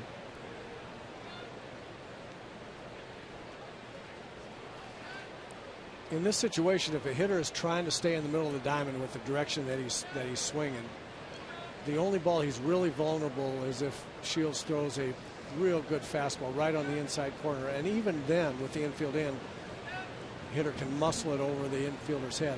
If he's trying to hit the ball to center field or right center, fastballs from the middle of the plate out he can handle. Curveballs he's waiting on long enough he can handle. He won't be out in front of. There's only one pitch that can beat him, and even then he might be able to fight it off for an RBI. That's why I think I like to see him in the center of the field. Up and in, 2-2. Coming into this game, Shields has had just 4 starts this year where he failed to pitch 6 innings. 2 of those were against the Twins, and he might very well not last through 6 here tonight. And Willingham asks for time. And it's not just the pitch count, but those pitches under duress we talk about. He's had a lot of those. Oh, Willingham's hit by a pitch. Shakes it off. He'll fill the bases for Parmalee.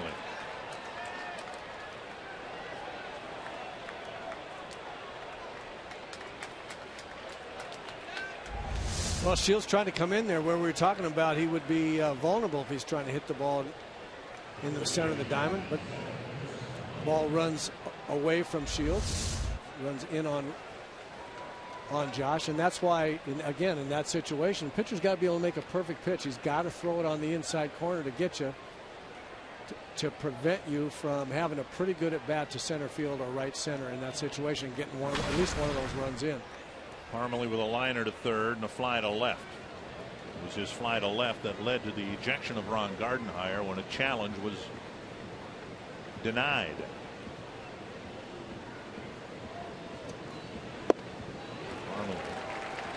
Goes after the first pitch, swinging and missing, 1 strike.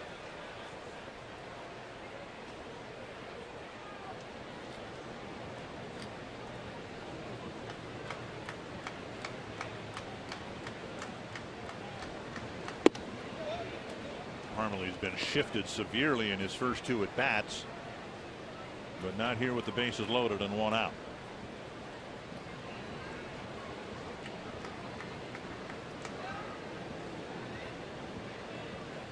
Can't do it here with all these guys on. You can do it with the runner on first and 2 out, which is what the situation was last time. Certainly can't do it here. And it's clear the way Shields is trying to attack Parmalee. Fastballs up in the zone. Jason Frazier warming up in the Kansas City bullpen here in the 5th. Parmalee primarily a low ball hitter, doing a good job of trying to get the ball down where he drives it best. 3-1 with the bases full. And here you got it. Parmalee's doing a very, very nice job. He's got to stay with his plan here. He's got a free pitch here. Make the ball be down where you like it, not a high strike. No sense in swinging at that pitch, even if it's a strike. Get it 3-1. Get it down there where you like it. It's a strike on the outside corner, something at 85 miles per hour. Yeah, that looked like either the changeup or a little cutter that came back on the outside corner. Hard to tell. But again, a good take by Chris. He didn't need to swing at that 3-1. Now he's got to be the same way Josh was, be in the center of the diamond. Bouncer to second. Not to the second base. Shields gives up 1, but gets a huge ground ball double play, and it's just a 2-0 Twins lead.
your link to what's next. By Northland Ford. Visit northlandford.com and your local Northland Ford dealers today. And by Grand Casino. The best stories start here. The Royals are behind 2-0. Kyle Gibson's been nearly perfect, but boy, they have to feel great about the fact that they're only down 2-0 because the Twins have threatened in just about every inning and have gotten the minimum out of the maximum. And Perez struck out his first time up. He'll be followed by Gordon and Butler. Gibson has been razor sharp. Another breaking ball for a first pitch strike.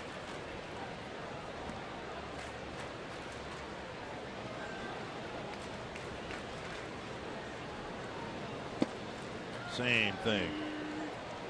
Back-to-back breaking balls for 2 called strikes. Must have caught Perez a little in between there. That was actually kind of a hanger in the middle of the plate that he got away with. But I will tell you, it's uncanny how many hangers and cookie pitches in the middle of the zone you get away with when you're pounding the strike zone all the time. When you're throwing strikes on the corners and down in the zone and around the perimeters, then you throw one in the middle and it catches hitters by surprise. It's amazing how that happens. And when you're not throwing it over, you throw it in the middle, they kill it. Nearly a 4-to-1 strike to ball ratio. 54 pitches, 43 strikes, and a strikeout of Perez on a breaking pitch. Second time he's gotten them on the breaking pitch. And a wonderful breaking ball here with 2 strikes. Starts out looking like a fastball on the outside corner. Perez commits and the bottom drops out of it. Beautiful pitch there. Alex Gordon grounded out to Parmalee his first time up.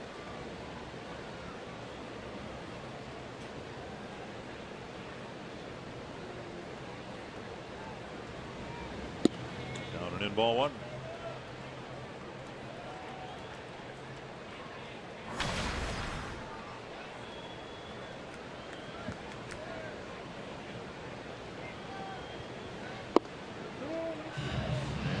Rare 2-0 count. First one. That's how rare it is. That's rare.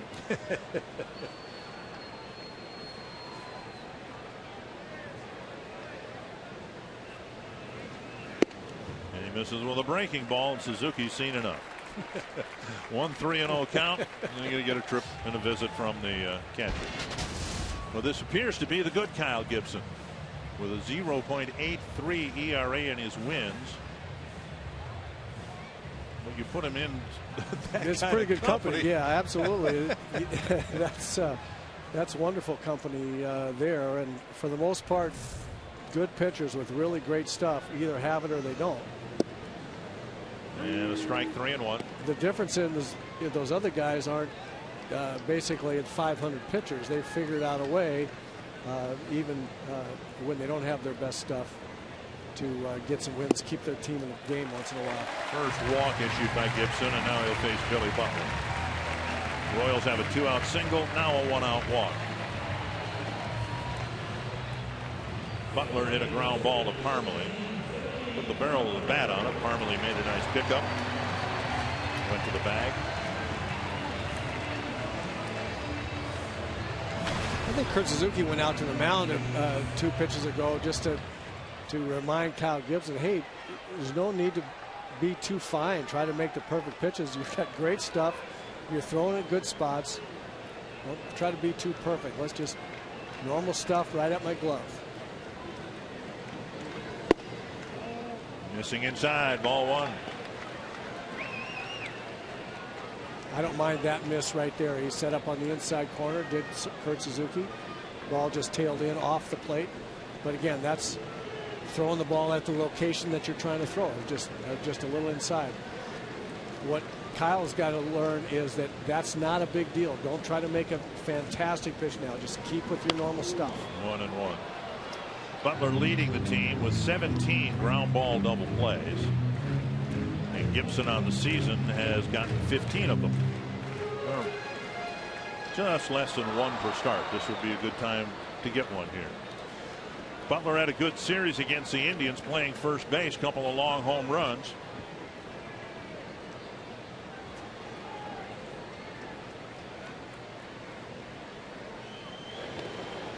Gibson picked off Escobar to wrap up the third inning.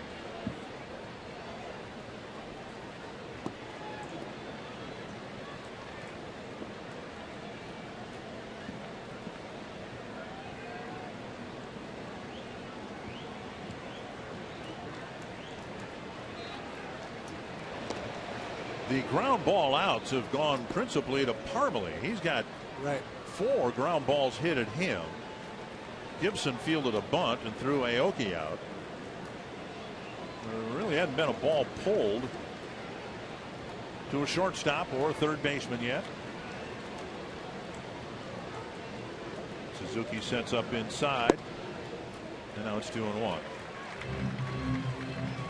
Yeah, all of those ground balls at first by left-hand hitters, as I mentioned before. And then the one right-handed hitting Billy Butler hitting over there, but it just accentuates how good Gibson's sinker has been through these first 4 innings plus. Gordon can steal a base. Gibson needs to pay him some attention. Pounded foul towards the Twins dugout. Chris Colabello not showing off very good hands there.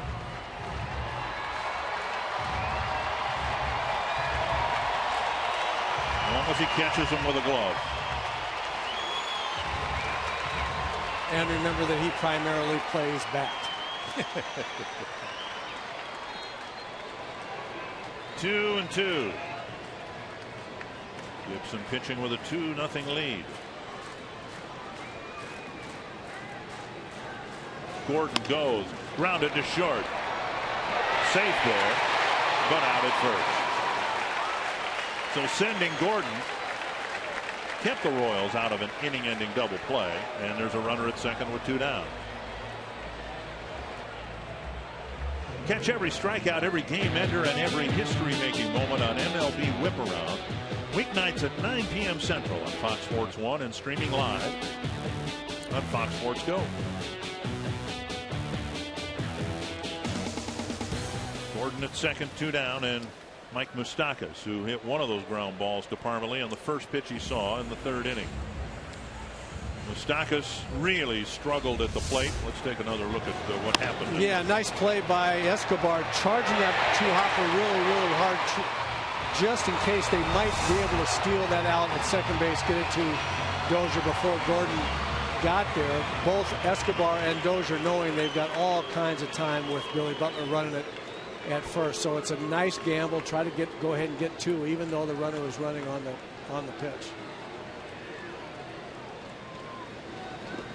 Blocked by Suzuki. Ball 1. Moustakas hit so poorly in the opening months of the season. He was sent down to Omaha. Danny Valencia got maybe a little more playing time than he bargained for. When Valencia got hurt, they called up Moustakas. He's been much better since his call-up. Hit some home runs. He has lately. You're right. He's hit some home runs. Still struggling to be consistent at bat to at bat. Missing, and not by much. It's 2-0.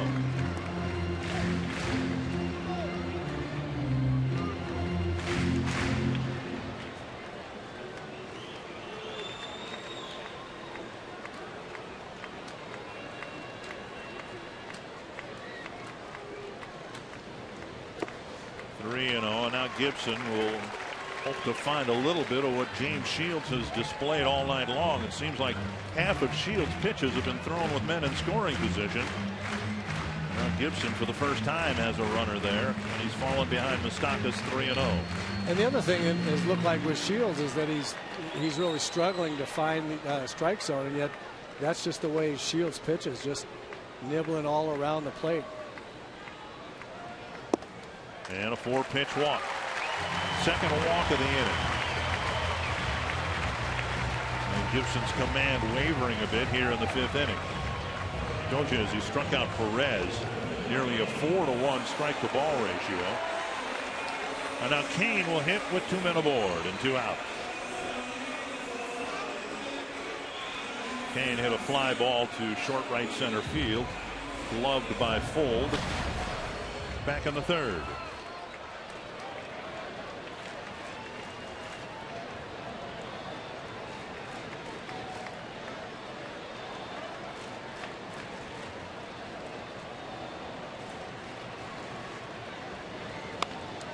end of the bat. Strike one.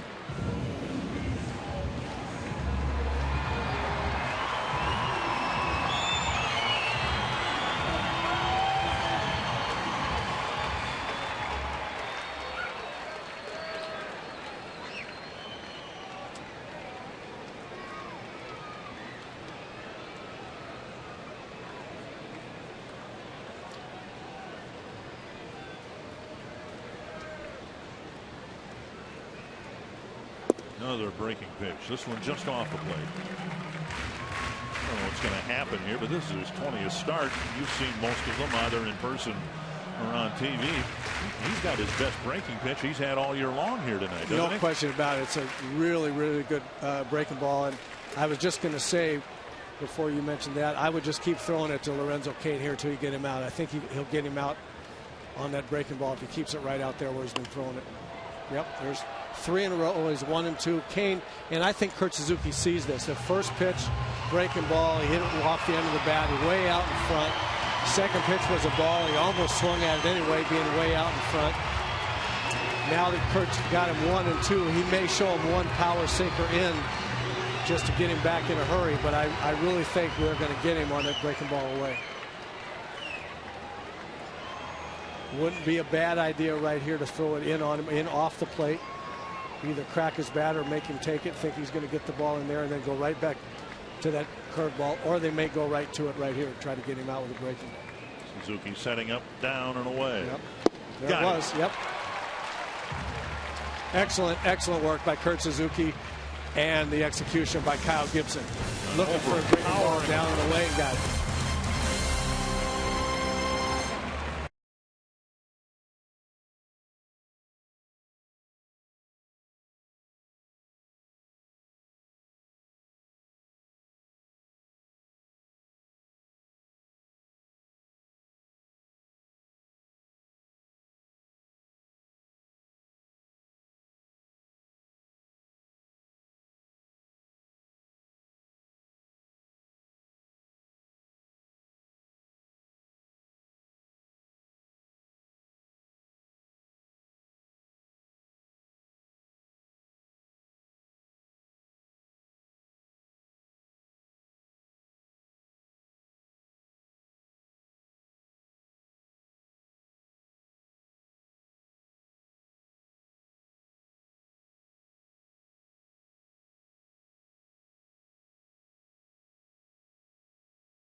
Heading to the top of the 6th in Kansas City. Twins up 2-0. Twins fans, don't forget at Twins home games, bring your Circle Me signs. And if you get circled, you may find yourself in the Minnesota Lottery Winner's Circle, where you could win $100 worth of lottery scratch-off tickets, courtesy of the Minnesota Lottery. Trevor Plouffe will lead off the 6th. James Shields is out there to at least start the 6th with 110 pitches thrown. It'll be Plouffe, Suzuki, and Nunez. Shields is amazing. He really is. 110 pitches. Fastball that touched 92, 93. Might not be at 90 anymore. That one at 89, but he gets a swing and a miss.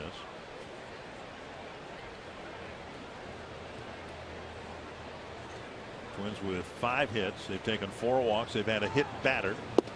0-2.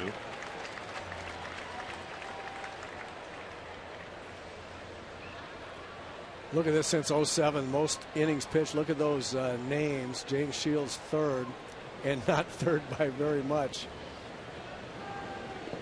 1-2. And this is just typical of James Shields. This is a typical James Shields ball game against a team that's trying to be patient and make him work. If Kyle Gibson were throwing this many pitches and missing the strike zone as often as Shields has, you'd say he doesn't have his command. With Shields, you know for certain that he's doing this on purpose. Not trying to throw balls, but trying to get guys to swing at pitches like that. Below, outside, inside, above the strike zone. That's the way he has lived his whole career, is by getting guys, and that's a nasty pitch right there, but getting guys to swing at pitches that are somewhere outside the zone rather than right in the middle of the zone, and he's been amazingly good at it for a long time. Isn't that kind of what they mean when they say a hitter got himself out? He didn't really get a good pitch to hit, and he didn't. Yeah, that's exactly right. And the Twins have done a good job against Shields. There's another get yourself out swing, because that was a classic Shields fastball, out, down, and away. Get a guy to swing at it, ground out harmlessly to short. It's just the way he pitches. And now Nunez with 2 fairly quick outs here in the 6th inning. Nunez bounced into a double play in the 4th. Came up in an RBI spot in the 2nd. And Shields sawed his bat in half, and Nunez hit a little 120-foot pop-up barely out onto the outfield grass. Twins had a runner at third and nobody out. Nunez bluffs a bunt, takes ball 1. I'm not trying to say that Shields is trying to throw this many pitches and that he's trying to miss by as far as he's missed sometimes. This is not one of his better command games. There a lot of times where Shields will be right on, spot on any corner he wants to throw on that plate. This has not been one of those games, but he is such a good battler in terms of not being afraid not to throw a strike, because he knows he can come back and get back in the strike zone and get guys out. 1-1 to Nunez. 1-2. See, there's that pitch right there is darn near unhittable, and he has games when he's right there all the time. This has not been one of them, but he can get it back, and he can get guys to swing at pitches that are off the plate when he doesn't have his best stuff. Ripped to left, and a mistake there on 1-2. He hung a breaking pitch. And that'll get Escobar to the plate. Escobar with a couple of pop-ups, 1 to left, 1 to short. This uncharacteristic. This is a hanger right in the middle of the plate, low breaking ball that stayed right there. It says, go ahead and hit me as hard as you want. You don't see that pitch too often from Shields. And now we'll see if the Twins move Nunez here. He's a fast runner, can steal a base. And there he goes on the first pitch from his knees. Safe at second. Perez never got out of the crouch and fired a bullet to the shortstop Escobar, but Nunez steals second. Nunez had a very, very nice jump here on Shields. Watch this play by Perez. Never comes up to his feet, goes right from his knees. One of my pet peeves as a shortstop, being in front of the base, tagging back behind himself, his left foot to second base. And I think Nunez was safe anyway, but that will help talk an umpire into the runner being safe when you're swiping backwards that way instead of straddling the bag. And watch where the shortstop is. Instead of straddling the bag, he's in front of the base, catches it out in front, and then tries to swipe back. Safe. I think he was safe anyway, but if his left foot is straddling the base and he lets the ball travel all the way and tags straight down, I think he gets him. Well, on the pickoff of Escobar, Alcides Escobar, you kind of saw Parmalee do that at first base. Left-handed first baseman, you catch the ball, drop the tag. And he dropped it straight down, right. And that's the quickest. I mean, it's the old shortest distance between 2 points is a straight line, right? And the straight line is straight down, not down and back. And you can either lose an out that way or talk an umpire into the runner being safe. In this case, I think he was safe. We had a 3.5, technically a 3:31 review earlier, and now this quickly confirmed.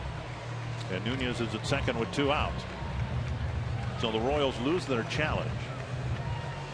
That one about a third of the time, 1 minute and 8 seconds. And the count, 1 strike to Escobar. That kicks away, and now Nunez will go to third. A wild pitch.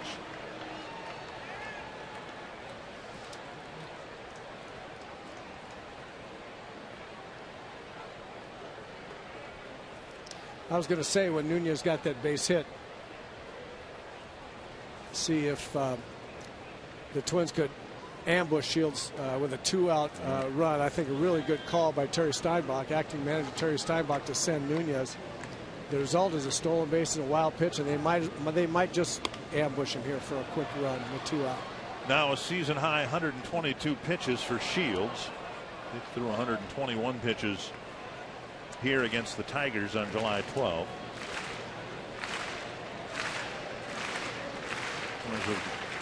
Squandered so many scoring opportunities, it would be nice to get one here. And Escobar fouling it. Nunez wasn't sure whether contact was made or not, so he sprinted almost all the way home. And you know what this does with Shields' ability to throw 120 some pitches and get through the 6th inning, if in fact he can do that, is it gives his manager Ned Yost an opportunity to get into the bullpen with the 7th inning guys and not earlier than that. That's what he's done. Strikes out Escobar, goes through the Twins lineup 3 times, and for the first time this year he's completed 6 against the Twins.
The annual clearance event is going on now. Toyota, let's go places.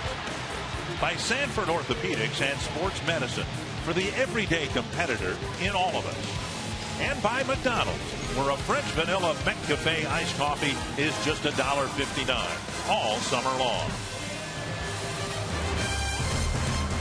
2-0 ball game. Kyle Gibson had kind of a rugged 5th inning, but pitched out of it. Now he'll start the 6th with Alcides Escobar.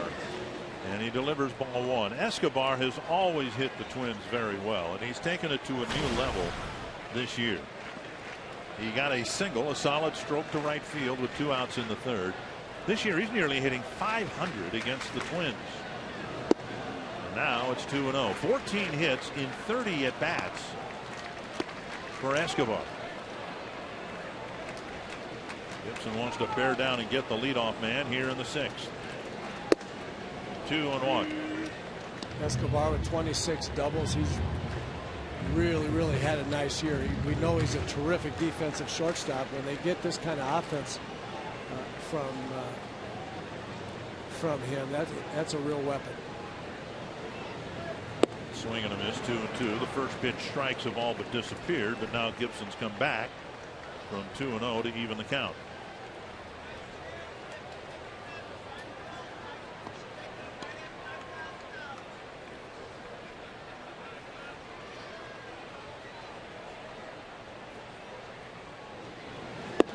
Full count with Aoki on deck.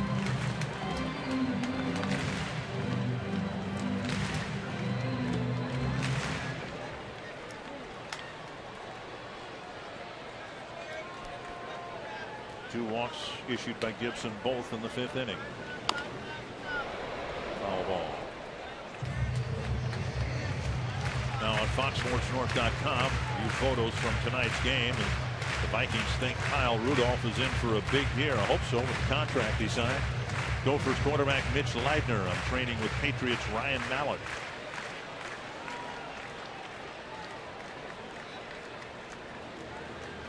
Got him.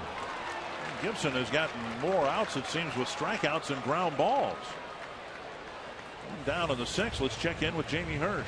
Thanks, guys. Well, that command might be back for Gibson, but the bottom of the 5th was exactly the kind of situation that Rick Anderson said will help Gibson develop as a pitcher. With runners on and his command starting to slip, he stayed calm and did not try to do too much. And Rick Anderson told me sometimes after an inning where Gibson gives up a few runs, he'll admit he was actually gripping the ball too tightly and just hurling it, which hurt his command. And Andy says he told him today, you're 8-8. That's pretty good for your first full season. So trust your stuff and keep battling even when you might not have it, guys. Aoki takes strike 1. All great points by Jamie right there. That's exactly the recipe for Kyle Gibson, both when he's good and when he's not good. When he knows he's got his good command, everything is smooth and easy and flowing, and he doesn't have a care in the world. When he knows he doesn't have his great command, he makes it worse by trying to overthrow. Spank to left, a 1-out single for Aoki. And now Omar Infante.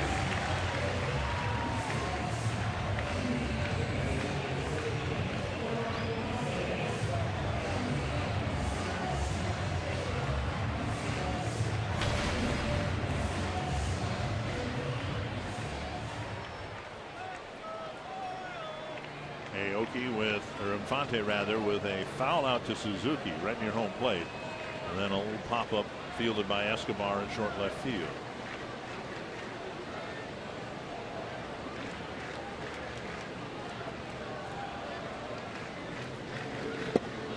There's been a pickoff. There have been 4 fly ball outs. There have been 6 ground ball outs and 5 strikeouts.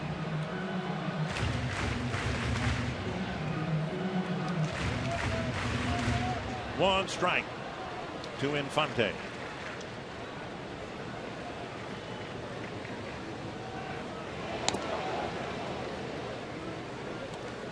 Aoki 8 steals, 12 tries.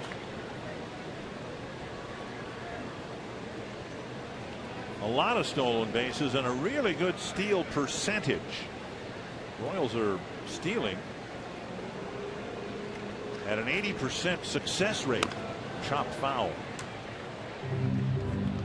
No steals here tonight, although technically Escobar was caught stealing. I believe that's how that'll go down in the books, by being picked off. But coming into the game, 84 steals, 21 caught stealing. And my Minnesota high school math tells me that's 80%. That's pretty good. That's pretty good. They're picking really, really good situations, and they go when they know they have the right jump. Just off the corner. Try. Really, really good try with a 4-seam fastball out there on the corner, something that the Royals hitters haven't seen a lot of. They're looking for that power sinker, and he tried to zip a 4-seamer on the corner and just missed. Good try there. 1-2.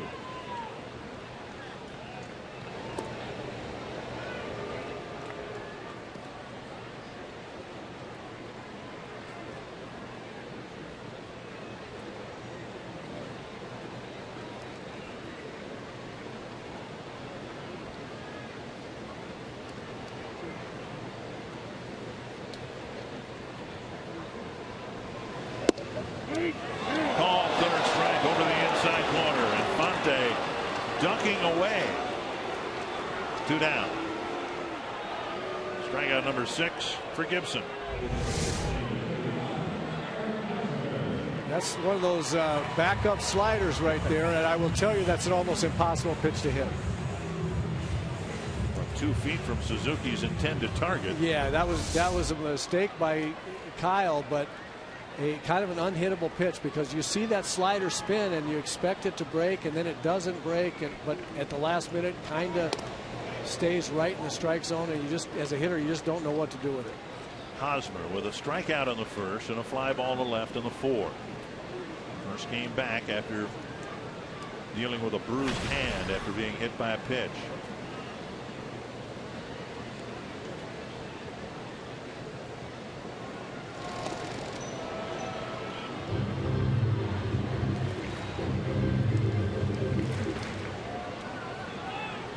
Royals have had 4 runners on base, 2 singles and 2 walks. You can't have Aoki go. He's only 8 for 12. Fouled back. He's not in the 80%. He's bringing down the whole average here. Hosmer's home run numbers are disappointing, just 6, but he does have 27 doubles.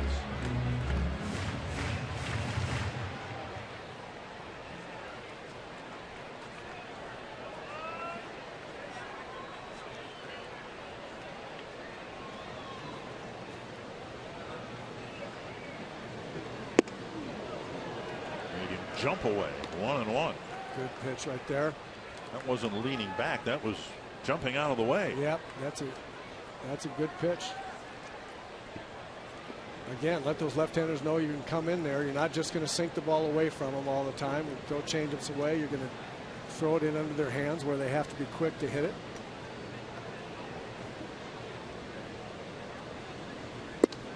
And he chases a 91-mile-per-hour head-high fastball. Yeah, he's misfiring here a little bit. He's getting away with it, but you pointed out correctly and very well, Dick, that the target and eventual pitch location are a little bit far apart here in the last couple of innings. 1-2 to Hosmer.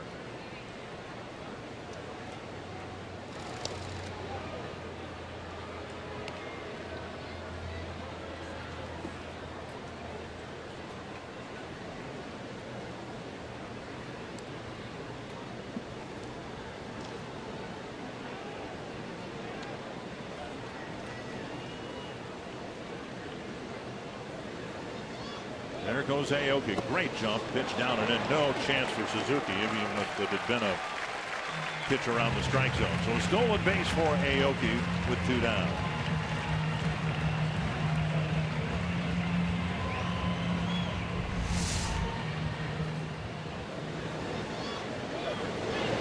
Pretty good jump on a slider down and in, but as you say, Suzuki had no chance. Best he could do was just make sure he caught it.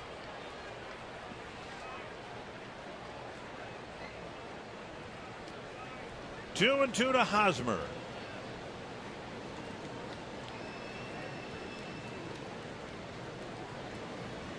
Got him. For the 8th time this year, Kyle Gibson has pitched 6 shutout innings. And he's got a 2-0 lead. In, sets up the slider down and in.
story of the game, Josh Willingham with a sac fly for the scores Danny Santana with the first run of the ball game. Twins were up 1-0. Then a disputed play on a great attempt at a catch by Alex Gordon. It looked like he one-hopped the ball into his glove. Challenged by Ron Gardenhire. It was ruled against him. Garden came out. Can't argue against a challenge decision. He gets thrown out of the game. Brian Dozier then rips a double for the second run of the game. Twins up 2-0, and Kyle Gibson has been absolutely spot on through 6 innings. Pitched a terrific ball game. Through 6, 91 pitches, 62 strikes. Terrific 6 innings of work for Kyle Gibson, and we head to the top of the 7th with the score 2-0 Twins. Coming into the year, the Royals knew they had a good bullpen. They bolstered it by picking up Jason Frazier from the Rangers, and Scott Downs, also a Twin nemesis, also helping out for the Royals on the left side. Danny Santana will lead off the 7th against Frazier. Fastball on the outside corner. 124 pitches for James Shields, a Kansas City high, and he won't pick up the win here tonight. Might be tagged with the loss. Santana scored both runs. Here's a pop-up, and even Gordon can't catch this. 2 strikes. But I'll just reiterate what I said at the end of the Twins' 6th inning, Shields' last inning of work. Just the fact that he's able to throw 126, 127 pitches and get his manager to the 7th inning to start the bullpen in a close game with his 7th inning guys and 7, 8, 9 guys if necessary, rather than having to use more of a long man in the 6th, 5th, or 6th inning, is a big accomplishment. Santana called out on strikes for the 2nd time. One away in the 7th. Subway in-game box score. Santana with 2 hits, 2 runs scored. Danny with 2 hits, 2 runs scored, and 2 other at bats where he took a fastball right down the middle for strike 3. Little brain cramp in a couple of at bats, and 2 really good at bats that helped the Twins to a 2-0 lead. To the backstop, ball 1. Sam Fuld in the month of July has had an on-base percentage of almost .500. That's how good he's been in July. He has been right in the middle of every Twins win, that's for sure. Well, either scoring runs or driving them in, or both. And the way he plays, if he is moved to a contending team before the end of the month, or for that matter in August sometime, he's so energetic and an intelligent baseball player. Wherever he might go, he's going to get a heck of a baseball player. And if that means he might stay in the Twins uniform, well, that's fine too. I think he's become kind of a fan favorite in a very short period of time. Inside, 3-1. Well, you made a really good point earlier in the ball game when you're looking at players. I think there, is Sam Fuld, for example, a 4th outfielder on a contending team? I think the answer is yes. But also, is he the kind of guy that would fit, good pitch there, that would fit in the Twins' plans going forward? There are players that might have a chance to get traded here because they don't necessarily fit in the plans 2, 3, 4 years down the road. You could see that Sam Fuld could. Full count. As a 4th outfielder. And back up the middle again. Frazier gets a glove on it earlier. Fuld smashed one off the backside of James Shields. 2 away. Music fans, check out Target Field like you've never seen it before. Head down to the ballpark on August 8th and 9th for the 2-night Skyline Music Festival. Friday is Indie Night, featuring Andrew Bird and 4 other bands. Then Saturday, it's Melissa Etheridge and OAR headlining. Go to twinsbaseball.com for ticket details and enjoy music at the ballpark during the 2014 Skyline Music Festival. Brian Dozier drove in a run with a single. Got a 2-hopper under the glove of Moustakas to make it a 2-0 ball game in the 5th.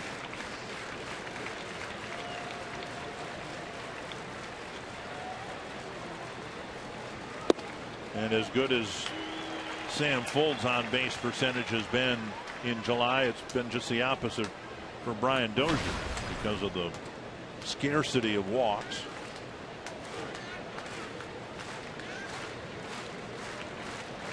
Started the game with an on base percentage of .325.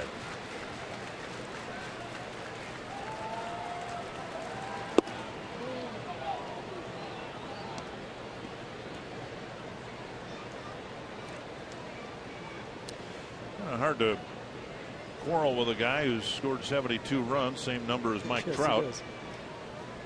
Trout now pulling into a tie with Dozier for the league lead in runs scored. 1-1. 2-1.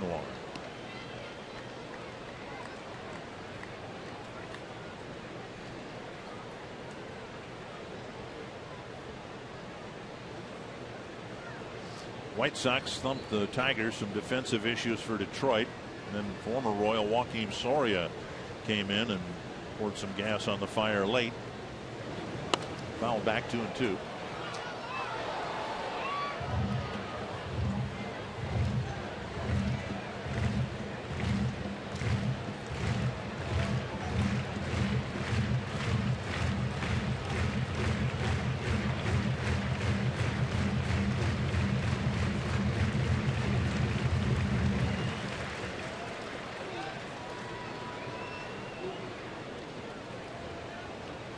To Brian Dozier. Full count. Willingham on deck.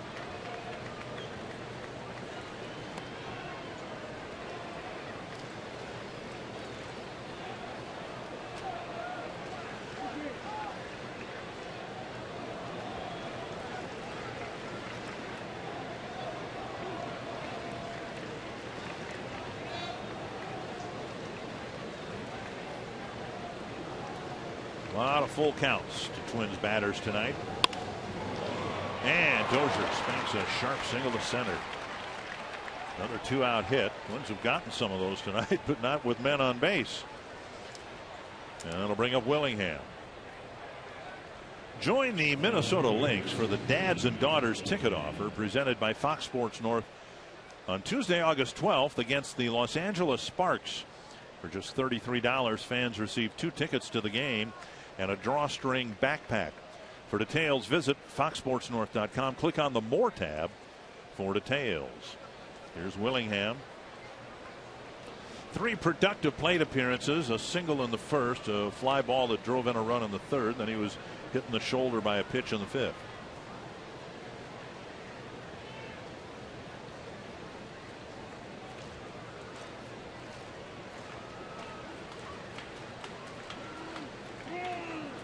Call. Speaking of productive plate appearances, Brian Dozier's had 3 of them as well. And yeah. The last one there is going to be the kind of swing that if he can continue in that with that swing and those kinds of counts on those pitches, is going to see him be a 270 to 280 hitter. Fastball out on the outside corner. We've seen that ball from the middle in and high he can jerk to left field, but that line drive to right center on a pitch on the outside corner, 3-2, that's the kind of swing that will really make Brian Dozier a very dangerous hitter going forward. 1 strike to Willingham.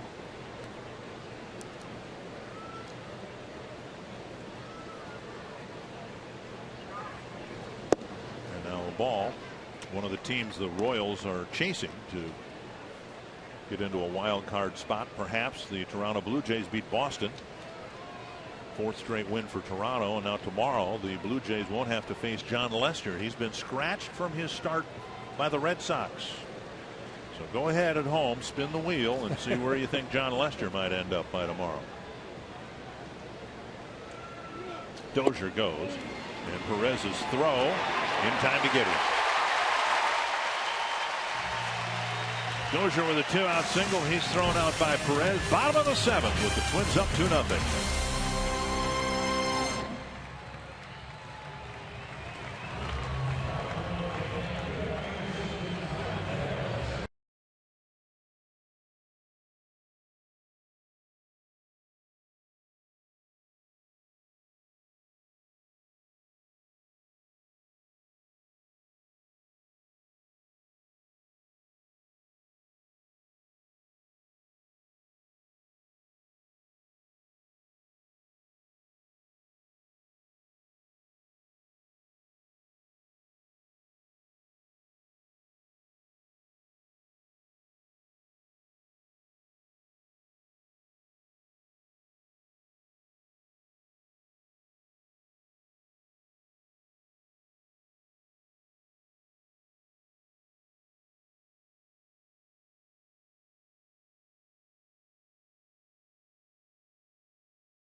This copyrighted telecast is presented by authority of the Minnesota Twins and may not be reproduced or retransmitted in any form. And the accounts and descriptions of this game may not be disseminated without the express written consent of Minnesota Twins, LLC. Kyle Gibson will face the middle of the Kansas City lineup. Salvador Perez, Alex Gordon, Billy Butler. He has given up just 2 singles, issued 2 walks. High pop-up, short left field. Willingham in. 1 down. And as smoothly as things went for Gibson in the 4th inning, I think what the Twins are looking for from Gibson more along the lines of what they saw in the 5th and the 6th innings, when maybe his command wasn't great and his stuff, they hope, momentarily left him. And he had to struggle, but he fought through the inning and left guys on base rather than letting them come in to score. Here's Gordon. Yes, very, very good job of that, of losing his command just a little bit, but not letting that get to him mentally, coming back and making good quality pitches. Strike on the outside corner. That one. Gibson with a ground ball to Parmalee and then a walk. First of 2 walks issued by Gibson in the 5th inning. Check swing, dribbler, and Gibson will flip it to Parmalee. 2 down in the 7th. That'll bring up Billy Butler, importantly, with the bases empty. I mentioned going to break after Gibson wrapped up the 6th inning, stranding a runner in scoring position 8 times this year. The Twins have sent Gibson out there, and he's rewarded them with 6 shutout innings.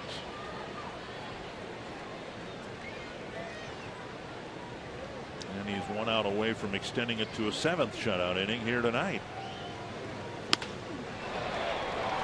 On what, 5 pitches?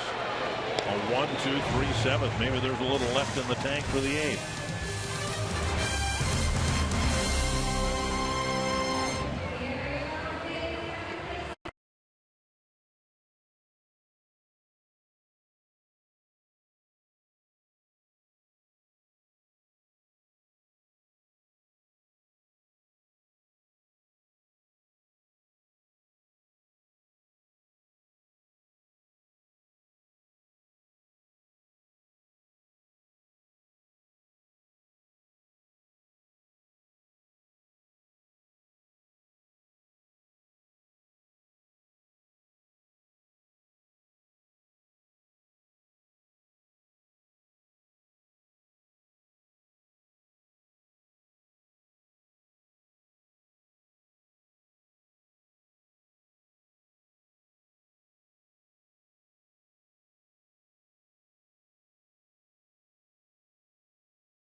undefeated homestand. But the White Sox took 3 out of 4.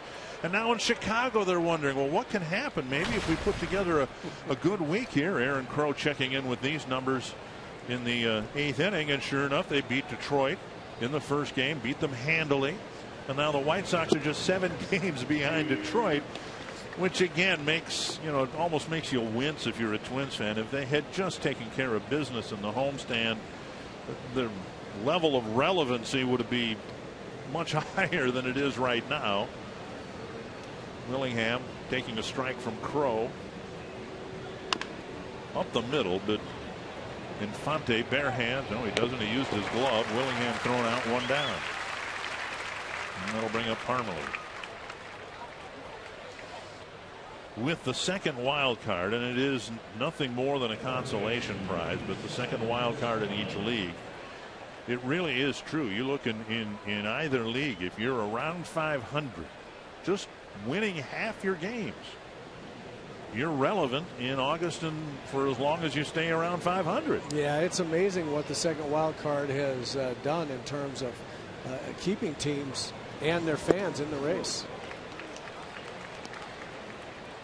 You look at the Miami Marlins, they're 52 and 53, but they won 8 of their last 10. So now they're starting to, feel like maybe we can get things going in the right direction. Parmelee takes strike 1 and strike 2.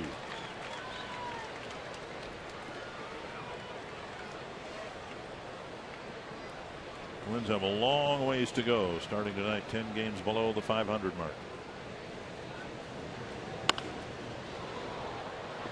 Another fly ball to center. Kane with the catch. 2 down.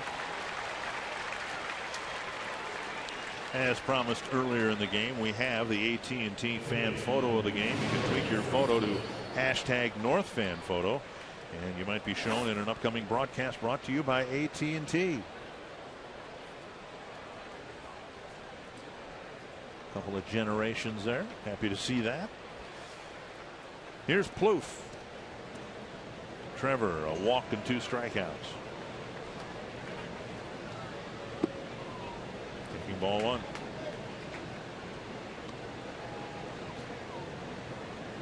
Aaron Crow, part of a real good Royals bullpen. This guy's got very good stuff. Throws hard, good breaking stuff. 92 on the outside corner. Kind of a funny delivery. Teammate of Kyle Gibson's at the University of Missouri.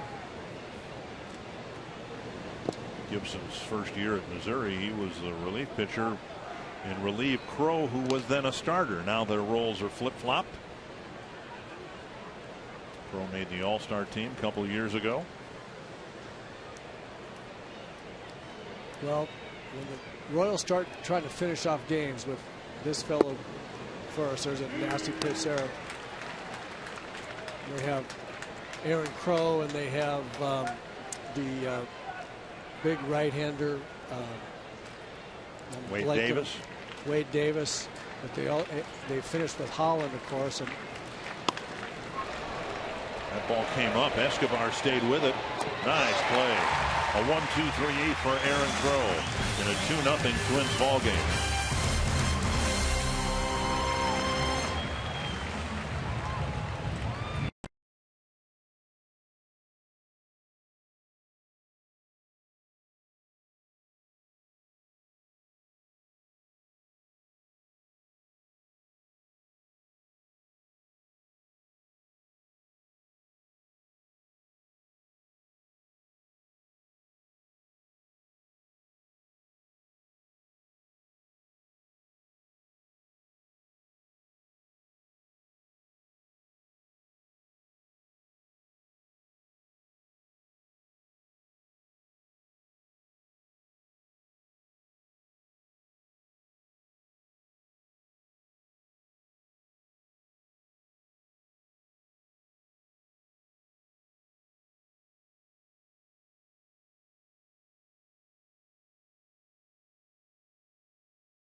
Thank you, Anthony. Acting manager Terry Steinbach acting like a manager.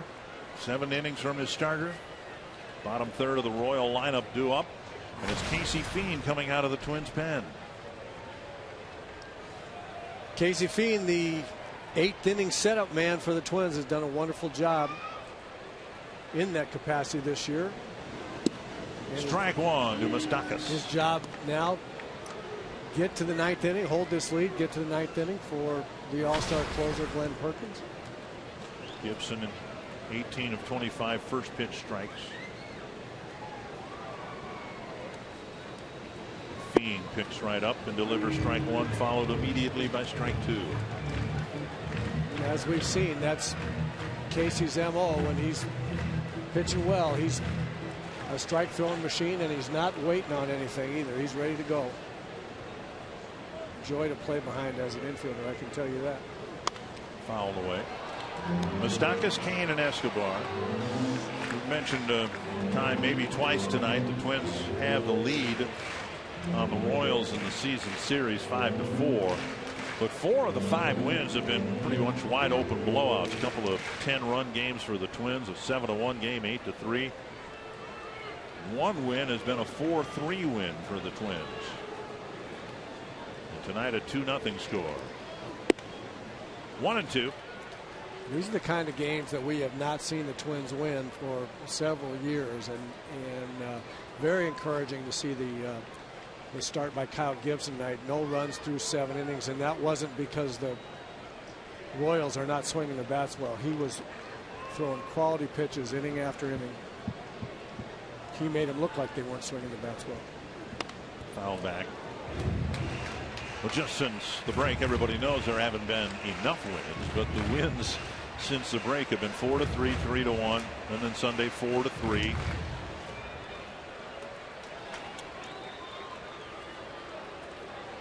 Moustakas hanging in there at 1-2.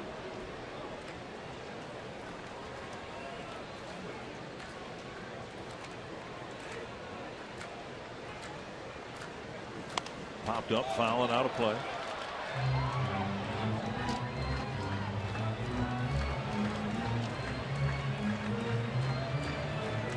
Moustakas 1 for 3 with a walk against Fiend.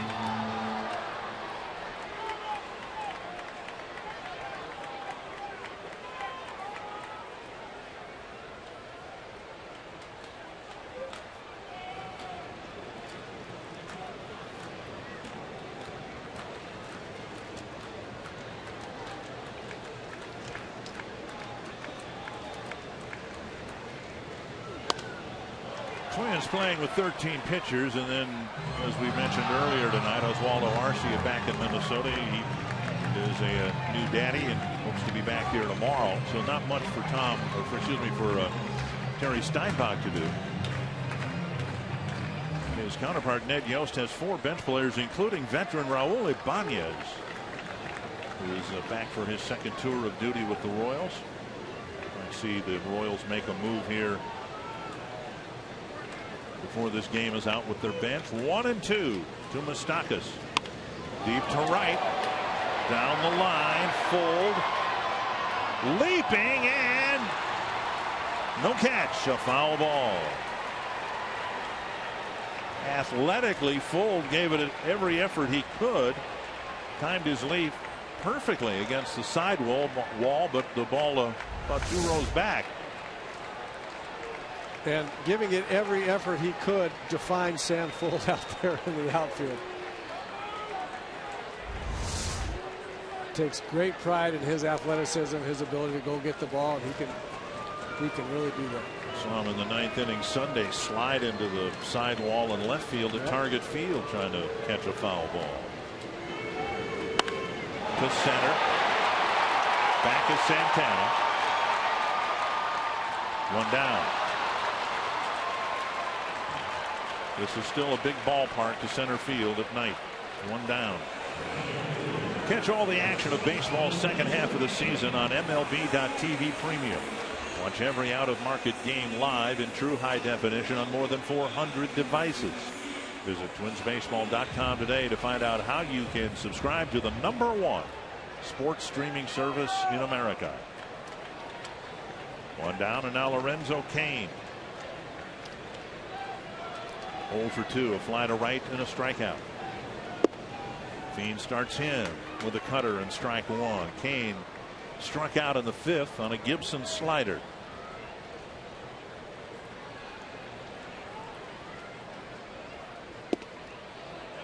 Down and away, 1-1.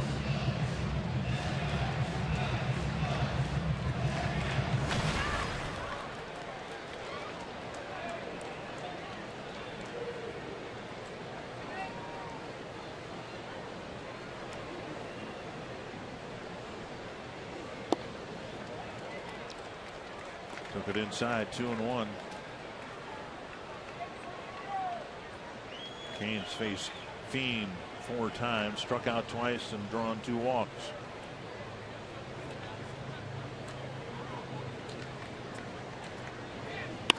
Blasted to left. Willingham over. It's over his head. And Cain will go to second with a 1-out double.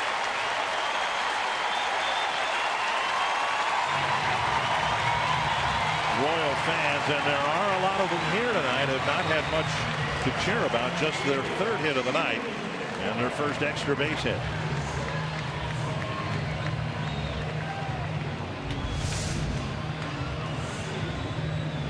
Fastball in on Lorenzo Cain. Puts the big end of the bat out to it quickly. I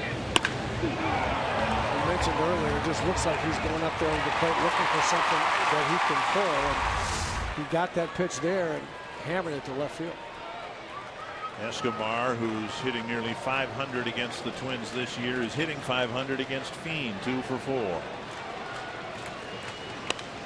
Pop back, strike one. Escobar singled in the 3rd. That was picked off first by Gibson. Struck out swinging in the 6th.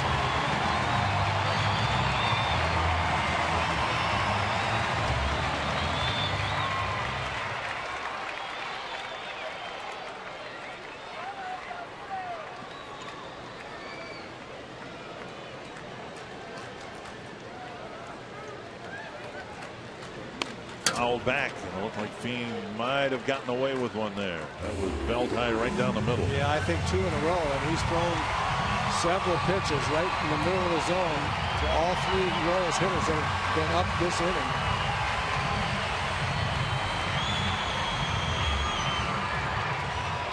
He trapped into a cutter mode here. You know, it's a dangerous pitch. If you can throw it where he wants to on the outside corner, breaking away, it's a great pitch. Cutters that stay in the middle of the plate get hit pretty hard. You got to be sure. That one a good spot, and Escobar did a good job flipping it foul. Yeah, really good pitch. 92, 93 out on the outside corner. That's a real good pitch.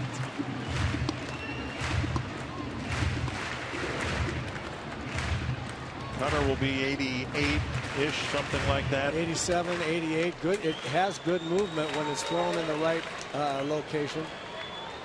But if it's in the middle of the strike zone, it just speeds up a hitter's bat. It looks pretty good to hit. At the 4-seam fastball at 92.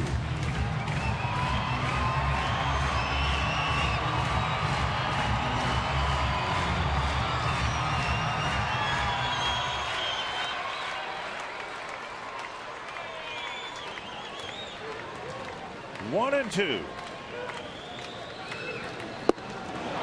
Escobar strikes out for the 2nd time tonight. That's the one. And I was just going to say that 1 and 2 count is a great time to throw that cutter or a quick little slider, because you don't have to throw it for a strike there. That's the perfect spot. Looks like the fastball that he had been throwing out there, and then it moves away off the plate. That's a great pitch to throw 1 and 2, a great selection 1 and 2 when you don't have to throw a strike. You can afford to have it be on the corner, or the hitter takes it for ball 2. But when it's 2 and 2, 3 and 2, and you kind of feel like you have to throw a strike, that's when they tend to go in the middle and get hit hard. Aoki hooks one about 100 feet foul. He's never faced Casey Fiend before. 1 strike. And Suzuki said, don't leave one up there again.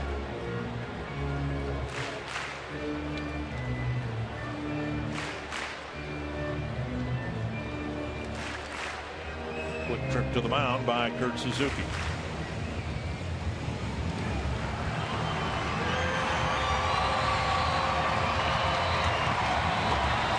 Fiend trying to keep this a 2-0 ball game.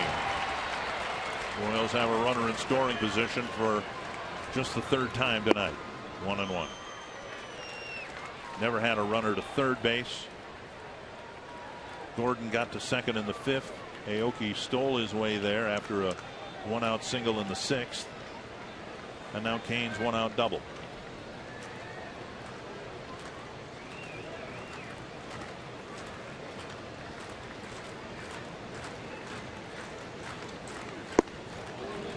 Just off the edge, 2-1.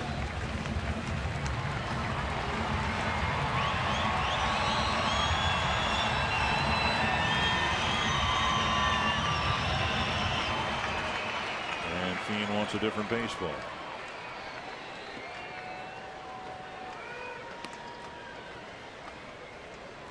With his 7 shutout innings tonight, Kyle Gibson brought his ERA back below 4.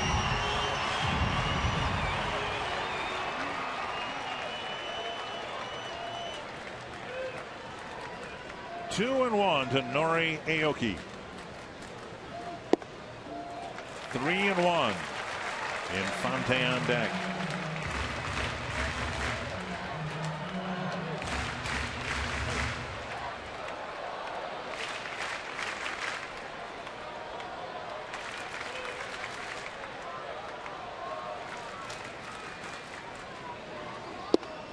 Three and 2.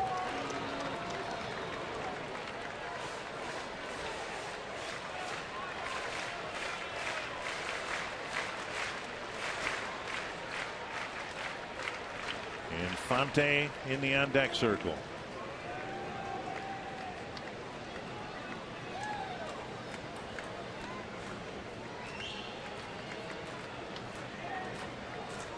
Full count to Aoki. To left center field. Danny Santana in the gap ends the inning. Fiend pitches a scoreless 8th.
It's 2-0 Twins. Casey Fiend on in relief of Kyle Gibson, who for the 6th time this year gave the Twins 7 shutout innings. Fiend pitched the 8th. Let's get caught up. Well, the 3rd inning, Josh Willingham sacrifice fly to center field, scores Danny Santana. Then in the 5th inning, Brian Dozier rips a double down the left field line, scoring Santana again. Twins have a 2-0 lead. Kyle Gibson, as Dick said, was outstanding. 7 innings pitched, shutout innings, only 2 hits. He was absolutely spot on. And Casey Fiend pitched a scoreless 8th, not without some duress, but have gotten the Twins to the 9th inning with a 2-0 lead. And new pitcher for the Kansas City Royals, Kelvin Herrera, will be asked to pitch a clean 9th inning. He'll face Kurt Suzuki, Eduardo Nunez, and Eduardo Escobar. And this was the other big fella I was trying to think about. When you lead with Aaron Crow, you've got Herrera, Wade Davis, and then finish with Holland. That is some kind of good stuff coming in the 7th, 8th, and 9th. 1-0. Suzuki a walk, 0 for 2.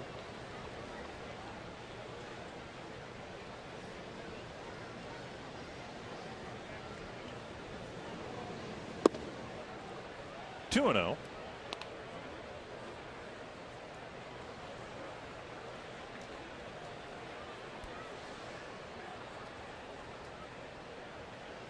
Twins with a run in the 3rd. Danny Santana scored it. A run in the 5th. Santana again scored the run. Checked his swing, and it's 3-0. Ron Gardenhire excused from the game after the 3rd inning, top of the 3rd. An unexcused absence. And a 4-pitch walk by Herrera.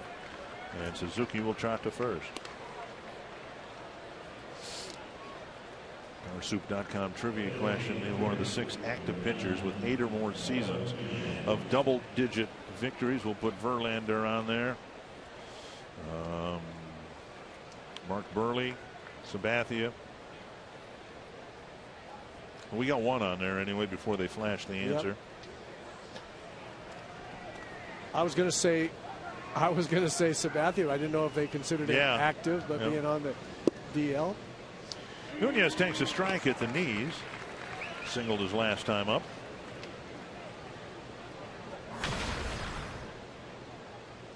Twins have stolen a couple of bases. They've had one runner, Dozier, thrown out trying to steal.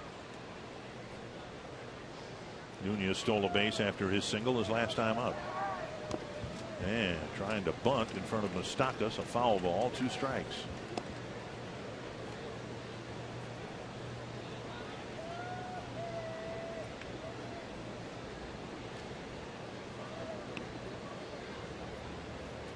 The fundamentals of bunting are the same as hitting, aren't they? Your head needs to stay still. Such a good point, Dick. This one flipped down the right field line. And foul at the feet of Aoki. Glad you brought that up. I wasn't going to do it for fear of beating that horse. That dead horse further. I've said that a lot, but it's really, really true. Guys think that the key to bunting for a hit is getting started with their running early and hope they get the bunt down, when it should be just the opposite. Make a good bunt and then run.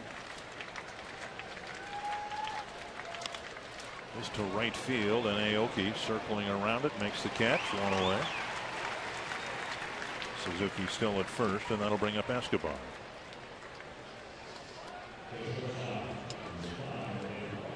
Now you look at Escobar's numbers, and he hasn't played. Talking about Eduardo now, he hasn't played as much as Alcides, and Alcides is the flashier player, but the numbers are remarkably similar. And we think of Alcides Escobar as one of the best shortstops in the game. Defensively, he certainly is. Ned Yost thinks he'll win a Gold Glove sometime soon. But not trying to compare the two necessarily, but I think we need to tip our cap to what Eduardo Escobar's done, both defensively and at the plate for the Twins. His first real chance to play one position on a regular basis. And for the time being, I mean, let's tell it the way it is. He's kept Danny Santana out in center field. No question about it.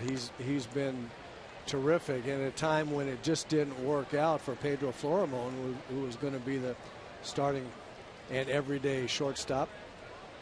Didn't work out offensively for Pedro so far, and Eduardo Escobar has just jumped into that, just grabbed the shortstop position, giving Ron Gardenhire a lot of comfort about running him out there on a pretty much everyday basis, and swung the bat very well. 1-2. Now we all know the Twins have a cavernous hole in center field, but I think most people in the organization still project Santana to be the shortstop of the future, but he can't even get a start there because Escobar's handled the thing defensively just fine, and he's kind of perked up his batting average again into the 270s.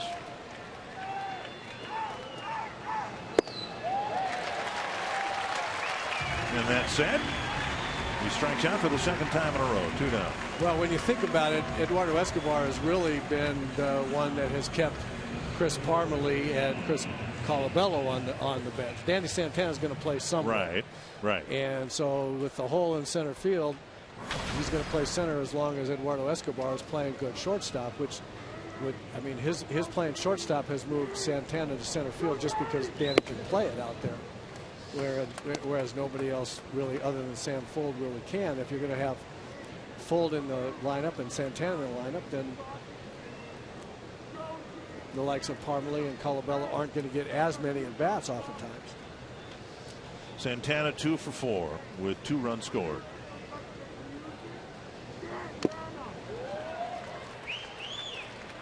One and one.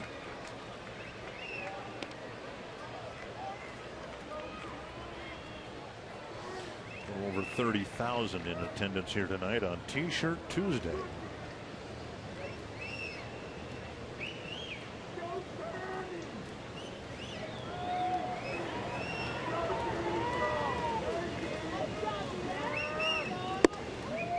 Two and one.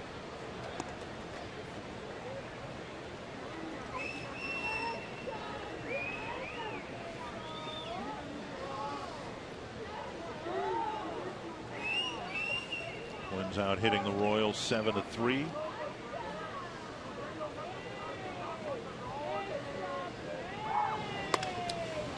Foul to the left field corner into the seats.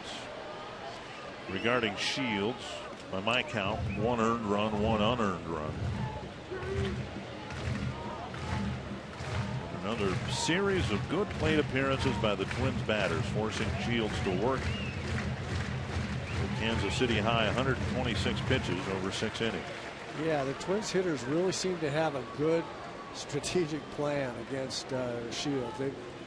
They've had very, very good games against him in their careers against each other, especially lately.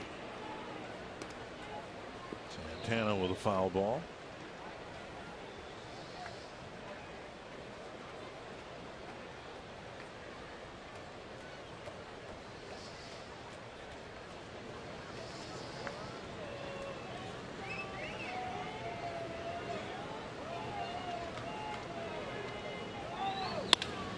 On the ground to Infante. It'll be a 2-0 lead for Glenn Perkins as the Twins hope to win the opener in Kansas City.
Twins have the edge over the Royals in the season series, but only once has Glenn Perkins been asked to pick up a save. Most of the Twins wins, and even a couple of the Kansas City wins, have been lopsided games. This very definitely is not. Perkins trying to pick up save number 26 on the season. Scheduled batters Infante, Hosmer, and Perez. Infante hitless in 4 at-bats against Perkins.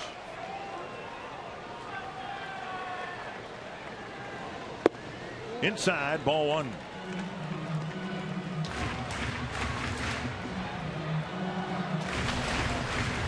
Wild card in this inning might be a guy who's not even in the starting lineup. There's a pitch inside 2-0, and that is Raul Ibanez, who lefty against lefty is 6 for 11 with 2 home runs against Glenn Perkins. He's on the bench. Whether he's used or not remains to be seen. Down the line, and Infante will start the 9th with an extra base hit. In picking up the save Sunday afternoon, Perkins gave up 2 base hits and a walk to fill the bases with nobody out. Then he got the next 3 batters. Well, he's got his work cut out for him because Hosmer has hit him well in the past. A 364 clip as we watch Infante rip the ball down the left field line. Perez up next is 3 for 7. That's a 429. Billy Butler at 294. So it's not as if Perkins, when he has pitched against the Royals, has dominated these guys that he's going to have to get out here to save the ball game. Outside, Perkins falls behind again, and that was one of the issues Sunday against the White Sox. Instead of throwing strike 1, Perkins kept falling behind batters.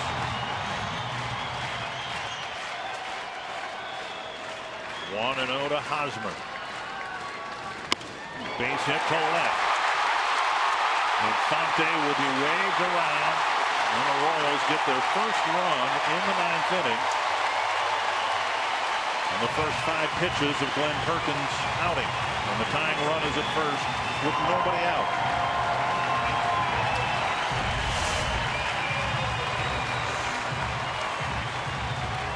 Get the ball up and out over the plate. Just slaps it to left. He's done that a lot against Perkins. And now Salvador Perez, 3 for 7 against Glenn Perkins. Gordon on deck. Check swing, and again, ball 1.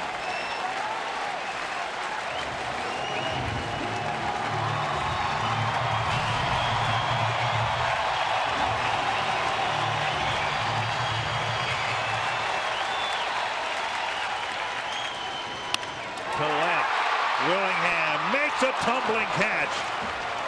A hooking line drive, and Willingham made the catch for out number 1. Everything has been hit right on the button.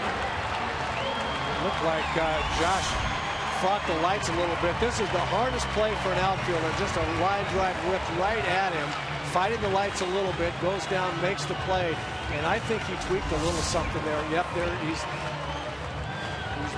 bent over.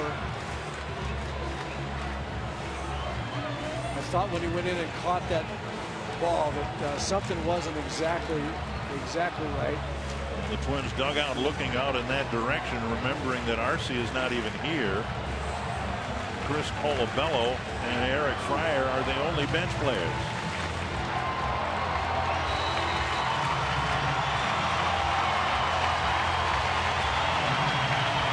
Jordan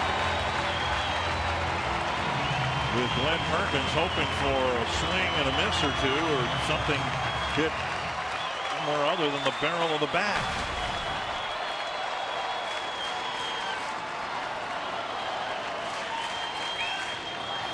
Slider, and there is the first pitch strike. First time Perkins has delivered one here in the 9th. And I think it's his first breaking ball. That's a nice call there I don't know if that was Kurt Suzuki or if on the mound they had a meeting of minds. Say, let's go to something else. They're looking fastball first pitch. And another one gets a swinging strike. Yeah, and it was pretty clear that they went out and said, hey, remember that other pitch you've got? It was a pretty good one as well. These guys are sitting on fastball right from the on-deck circle as they walk up there. 2 quick strikes to Alex Gordon. Nice block by Suzuki. Oh, is that a good play? Keeping the tying run from second base. That is some kind of good play right there, because that wasn't your garden variety block, pitch to block. That's how he was able to keep that ball in front of him and not bouncing away too far. I don't know, but that's a terrific play. Punch to center. Santana comes in. And look at that. The pitching coach came out. And Perkins threw 4 straight breaking balls to get a couple of outs. For the great job by the pitching coach right there. CenturyLink linked to what's next. Phil Hughes just fine after taking a line drive against his ankle. Danny Duffy's been pitching awfully well for the Royals. And here is Billy Butler. Butler has hit the ball into the ground 3 times for outs. Gerard Dyson running for Hosmer.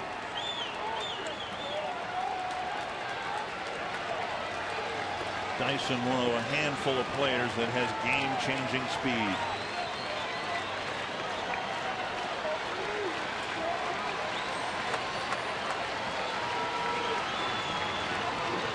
Breaking ball, liner, Dozier has it, and the Twins win the opener 2-1.